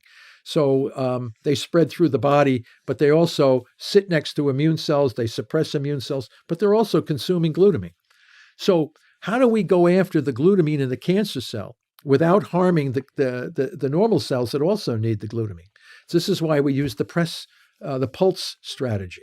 Okay, so we press the whole body of glucose, raising ketones, lowering glucose as a constant press on the cancer cells. So they become less aggressive, more indolent, less inflamed. And then we take low doses of glutamine inhibitors that can inhibit any part of the glutaminolysis pathway, coming from the bringing into glutamine, metabolizing it to glutamate, metabolizing it to alpha-ketoglutarate, to succinyl-CoA, to succinate. There's a pathway. And this is the pathway by which the cancer cells use to get their energy. So we can hit that pathway at any one of these steps, but we have to do it in a very strategic way as to not harm normal cells that need that same pathway. So that's why we pulse small doses of this as we got the cancer cells in a metabolic chokehold, but we're not ready to kill them yet. But we got to hit them with a little pulse and eventually they'll expire. But you got to do it in such a way as to not harm. This is why you need a fundamental understanding of biology. You need to understand the biology of all the key players that are participatory in the eventual management of the disease. So you can't go in there like a bull in a china shop and just, pour chemicals and poisons and radiation and all this kind of crazy shit. You can get rid of some cancer like that for sure. But you really can do it in a hell of a lot easier way, more strategic and less toxic, if you understand how to play these pathways off of each other in the different kinds of cells that are in the tumor microenvironment. And eventually you degrade the tumors down to a point where they become assimilated and used for fuel by the rest of the cells. So you're absolutely right. You can't throw a whole bunch of glutamine targeting drugs. Sure, you're going to kill some cancer cells, but then you're going to paralyze your immune system because once you kill a bunch of cancer cells, who's going to come in and pick up the dead bodies of the cancer cells? You got a whole bunch of dead corpses of cells where that tumor used to be. And if you don't get rid of them, bacteria can get in there, cause some infection. You got another problem on your hands. So you got to be able to do this in a logical, strategic way to get rid of the tumor cells. I mean, all of this becomes extremely comprehensible when you understand the biology of the key players that are participatory in the growth of this malignancy. So again, it's just that we've been doing this for a long time. We study the biology of all the different participants in the microenvironment. We study who's doing what in these cancer cells, why they're spreading, how can they not, how do we kill them? And we're seeing success in people and in dogs. We're starting to see success in our strategy, and it's just a matter of polishing it up and perfecting it to get a real strategic way of dealing with this problem. So when it comes to order of treatment, correct me if I'm wrong, but it's to get into a ketogenic state before you start pulsing the dawn. Mm-hmm. Yes, because we showed in our publications that we could get 3 times more glutamine targeting drug through the blood-brain barrier onto target when the drug would be administered under therapeutic ketosis. So if you try to administer the drug in a high carbohydrate diet, American standard diet or whatever, you only get a little bit of drug on target. Therefore, you have to use a lot more of the drug. And when you use a lot more of the drug, you risk the toxicity issues that can come with the use of any drug given in excessive amounts. So what you want to do is you want to make that drug super powerful in lowest doses possible. And that is what the therapeutic ketosis does. It allows small molecules to come right on target, low dose, massively more powerful than they would have been if they were not used. This is another thing. You got to understand the biology of the problem to make your success much greater than it would have been. Again, what I'm talking to you about, almost nobody in the field knows anything that I'm saying here. And how do I know that? Because they're not using these techniques in their clinics. If they understood what I'm saying, they would be transitioning over to this immediately. But they're not. Why? Oh, I never heard of this before. Oh, I didn't know about it. You go ask them. Oh, I didn't know. No, there's no evidence to support. Did you read the paper? No, I didn't read the paper. Then how do you know there's no evidence to support that? You can go right down the list. And you have to give these guys a break too. These oncologists, they were never trained to look at cancer this way. They're memorizing all kinds of stuff, knowing how to use chemicals and radiation so you don't kill your poor patient. They're not looking at the biological strategies for knowing how to kill cancer cells without toxicity. They were never trained in the medical schools to know how to use diets and drugs, combos of diets and drugs to manage these things. So it's a lack of knowledge, lack of training, no motivation. I mean, you put it all together and you don't get what I'm telling you. You don't get that applied in the clinic. One of the big things that jumps out to me too, as you talk about doctors, is the fact that even if, say, they tune into an interview like this and become aware, or read your book, they have the legal ramifications if they try something alternative like this. So the way I understand it, at least, and I'm no lawyer, is that they're sort of handcuffed in a way to follow a certain protocol, or the college is going to crack down on them. So that's another whole layer to this. That's another whole layer. That's what I'm talking about. No flexibility in the standard of care. The standard of care was never written in granite. It's only supposed to be used because based on best medical practices and outcome, it should be used until something better comes along. Something better is here, but why now can you not use it? Then you have to say, oh, there's something other than patient outcome that must be underlying the lack of ability to use this new approach to managing cancer. So that becomes a different level of investigation. Why they don't want to do this. What are the real reasons for not wanting to do this? And I told you at the beginning, there's a number of reasons why people can't do that. The hospital administrators, you have to look at bottom lines and budgets and all this kind of stuff. I mean, you're going to bring in a treatment protocol that's not going to generate the revenue that you got from something else, then we got to reevaluate whether we want to do that or not. People say, wow, are you sure about that? Go ahead. Go find out why you can't use metabolic therapy as a standalone next to, oh, no, can't do that. Why? It doesn't go through the institutional review board. We have a group of physicians on institutional review boards that have to make the decision. They'll allow metabolic therapy under certain cases as long as it's done concurrently with the standard of care. The standard of care is your problem. So you got to get rid of the standard. It's not working. The standard of care for brain cancer, at least for glioblastoma, is not working. It's not working for advanced lung cancer. It's not working for advanced breast cancer. It's not working for a systemic metastatic cancer. The standards of care are not working, and that's what's killing the majority, allowing these poor people to be dead. So when are we going to shift this standard of care away from these toxic strategies, not based on the underlying biology of the disease? That's a question people have to ask themselves, right? Well, this, like you said, ties back to what we were talking about earlier, the fact that therapies like you're talking about not only have to overcome the cancer, but also the conventional treatment that has to be stacked on top of it. So we're coming full circle here. Yes, you're coming full circle. And the biggest thing they always say is ketogenic diet safe. Is metabolic therapy safe? They're always worrying about the safety issue. Are you kidding me? You're telling me that a calorie-restricted ketogenic diet is more harmful to the body than high-dose radiation and chemo? They should be asking whether radiation and chemo is safe, not whether a metabolic diet is safe. I mean, it's completely upside down, right? I mean, it makes no sense. Is ketogenic diet? We have thousands of little kids using ketogenic diet therapy for managing seizures, right? Thousands of kids all over the world using it to manage epileptic seizures. And now we try it in a cancer. Oh, no, we got to be careful. It might not be safe for the cancer patient because they relative to what? Radiation and chemo? I mean, the absurdity of some of these things is just beyond my comprehension. Well, it's obvious anybody tuning in, listening, or watching this, the passion you have for this subject and your intensity wanting to continue to do the work you do. But as somebody who is in their late 70s, how much longer do you think you can do this work? Oh, as long as I can breathe, as long as I can get my ass into the lab and direct the experiments, I'll do it. Right? I mean, if I have to wheelchair my ass in here, I'll do it. I'm not going anywhere. So I'll do it as long as I can. Let's put it that way. And the nice thing about the university here is that if the students enjoy the classes that you teach and you bring the students up to a new level and the current papers are you're allowing them to read and hear about the most recent research and they get excited about it.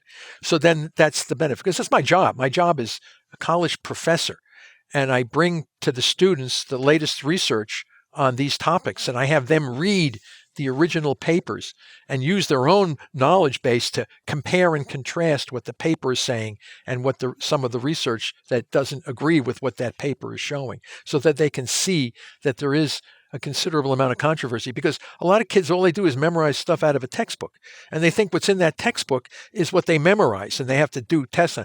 And I tell them, a lot of that stuff in these textbooks, they're way behind the time. They're not up to date. They're still telling you stuff that we've already disproved, and yet you're memorizing stuff from a textbook that's no longer correct. So it opens the mind of the kids and say, hey, listen, everything in the textbook may not be correct. So as long as I can continue to do that, and I do it, and most of the students really enjoy it, and then I publish. We've got a tremendous research staff, the best. I've got the best people working with me, smart, conscientious, hardworking, and they're learning.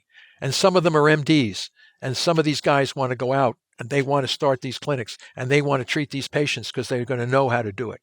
And they're excited about this because they know it's right. And I tell them, do an experiment to see if we're wrong. And they work really hard and they can't disprove it. So they know, damn, this has got to be, we got to work harder on this.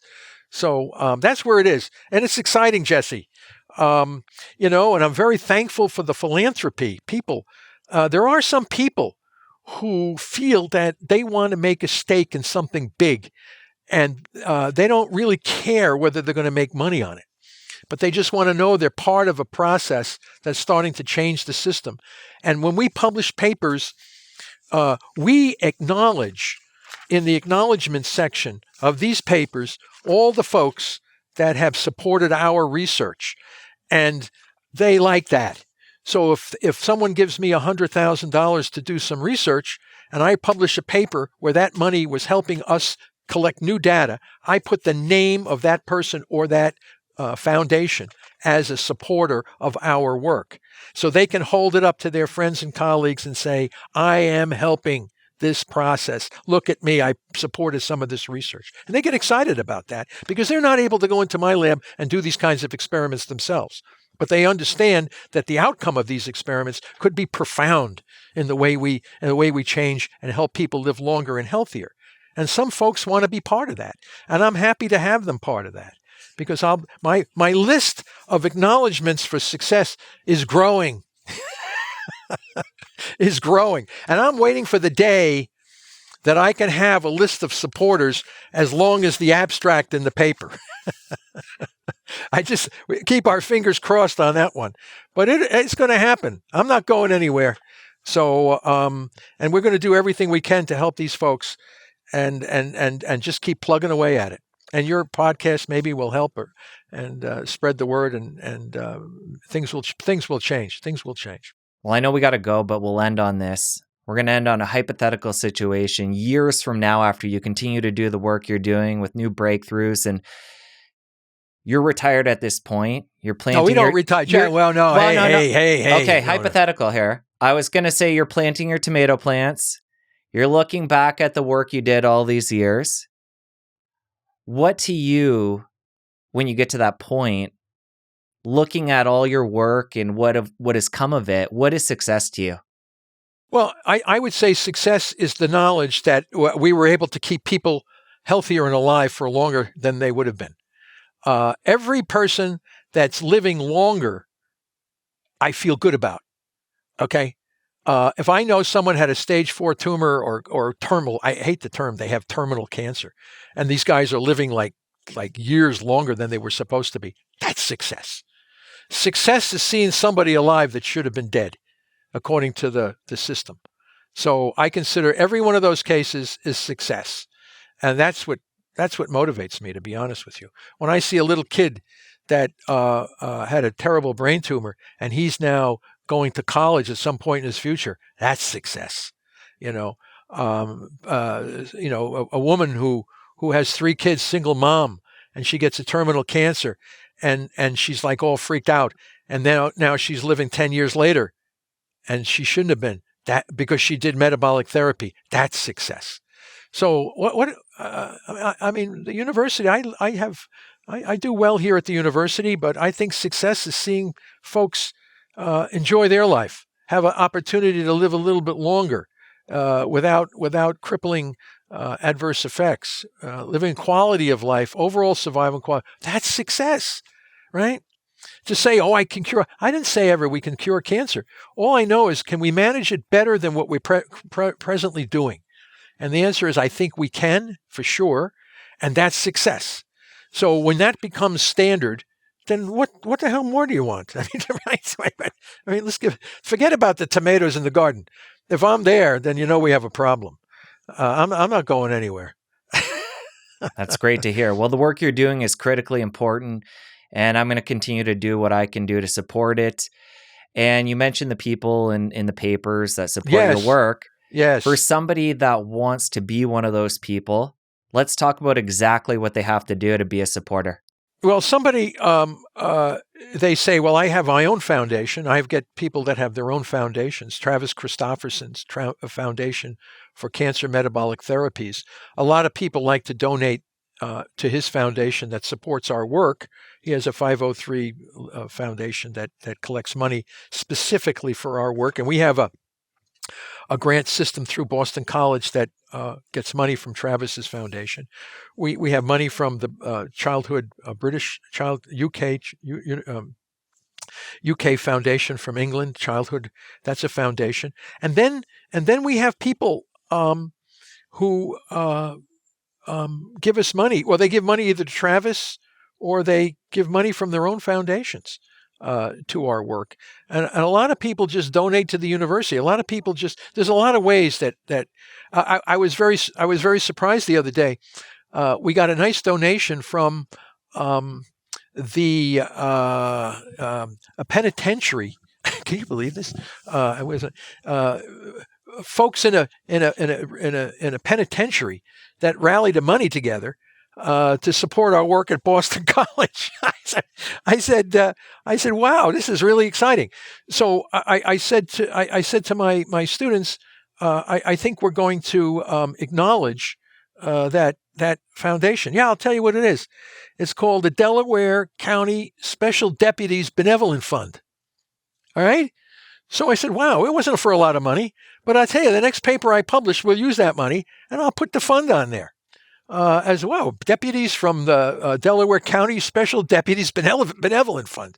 So it was from a jail of some sort, and so, okay, great. And if someone wants to give us more money, we'll put money. But the issue is that we are good to acknowledge those folks that support our research by, in the acknowledgement section of all of our published papers, we have who helped us. And that tells you that the money that you give me is actually going out to broadcast what we're doing to the scientific community.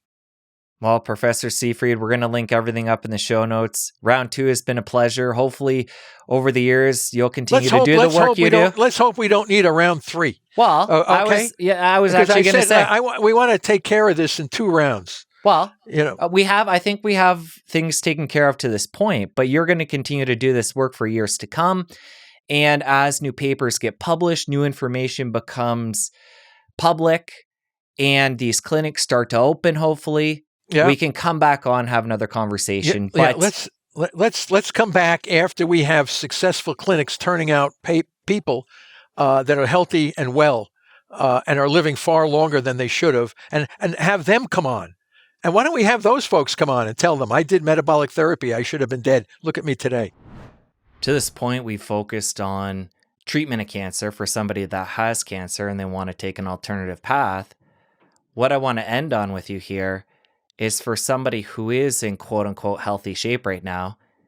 And what I want to do is pick your brain as somebody who knows the physiology of cancer, what we can do preventatively to live a healthy lifestyle and hopefully not get to the point where we have cancer and have to make treatment decisions that we were talking about earlier. Yeah, well, everybody likes to talk about it. Nobody likes to do it. Prevention of cancer is something. It's very difficult in our lifestyle, in the Western lifestyle. Everybody's rolling the dice with the hope that they're not going to get cancer. It's diet and lifestyle and our culture that is ultimately responsible for us getting cancer. And not only cancer, heart disease, type 2 diabetes, obesity. I mean, these things are all linked to the same problem, which is poor diet and lack of exercise. If people were really interested in cancer prevention, we would not have an obesity epidemic. Okay? We would not have an obesity epidemic if people were really interested in cancer prevention. If obesity is a major risk factor for getting cancer, why do we have an obesity epidemic? All right, simple question. Why do we have an epidemic of type 2 diabetes? If people were really interested in preventing cancer, because diabetes and obesity and all these things are all linked, making you at a higher risk for getting cancer. Because our diet and lifestyle is preventing us from the prevention strategy, right? I mean, look at the fast food that we have. I mean, you don't even have to get out of the car and they hand you the food through the window. There's even no exercise to get out.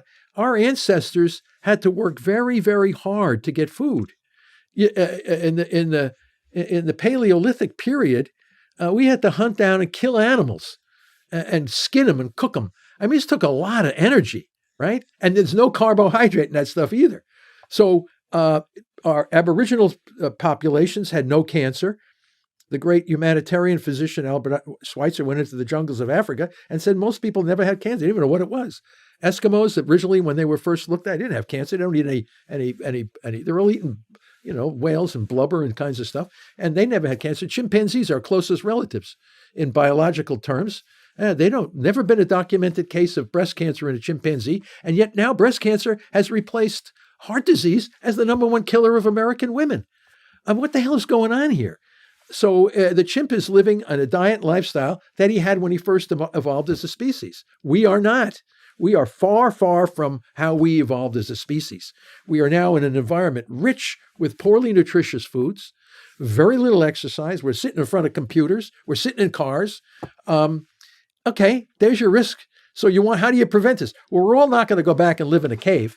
So the issue is you've got to know what is the risk factor for cancer, and you got to know how to prevent it. And as I said, if we have an obesity epidemic, that message is not getting out. As a matter of fact, they're blaming our genes on obesity.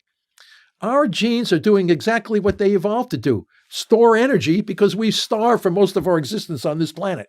We needed to have a good physiology to store as much energy because we had to go through famine. We had to go through a lot of restrictions, harsh environments, and we needed that energy. And those genes evolved over tens of thousands of years to allow us to store energy. Okay. Now we're in an environment where there's poorly nutritious carbs everywhere. People are getting fat and they're getting cancer and they're getting all these other kinds of diseases.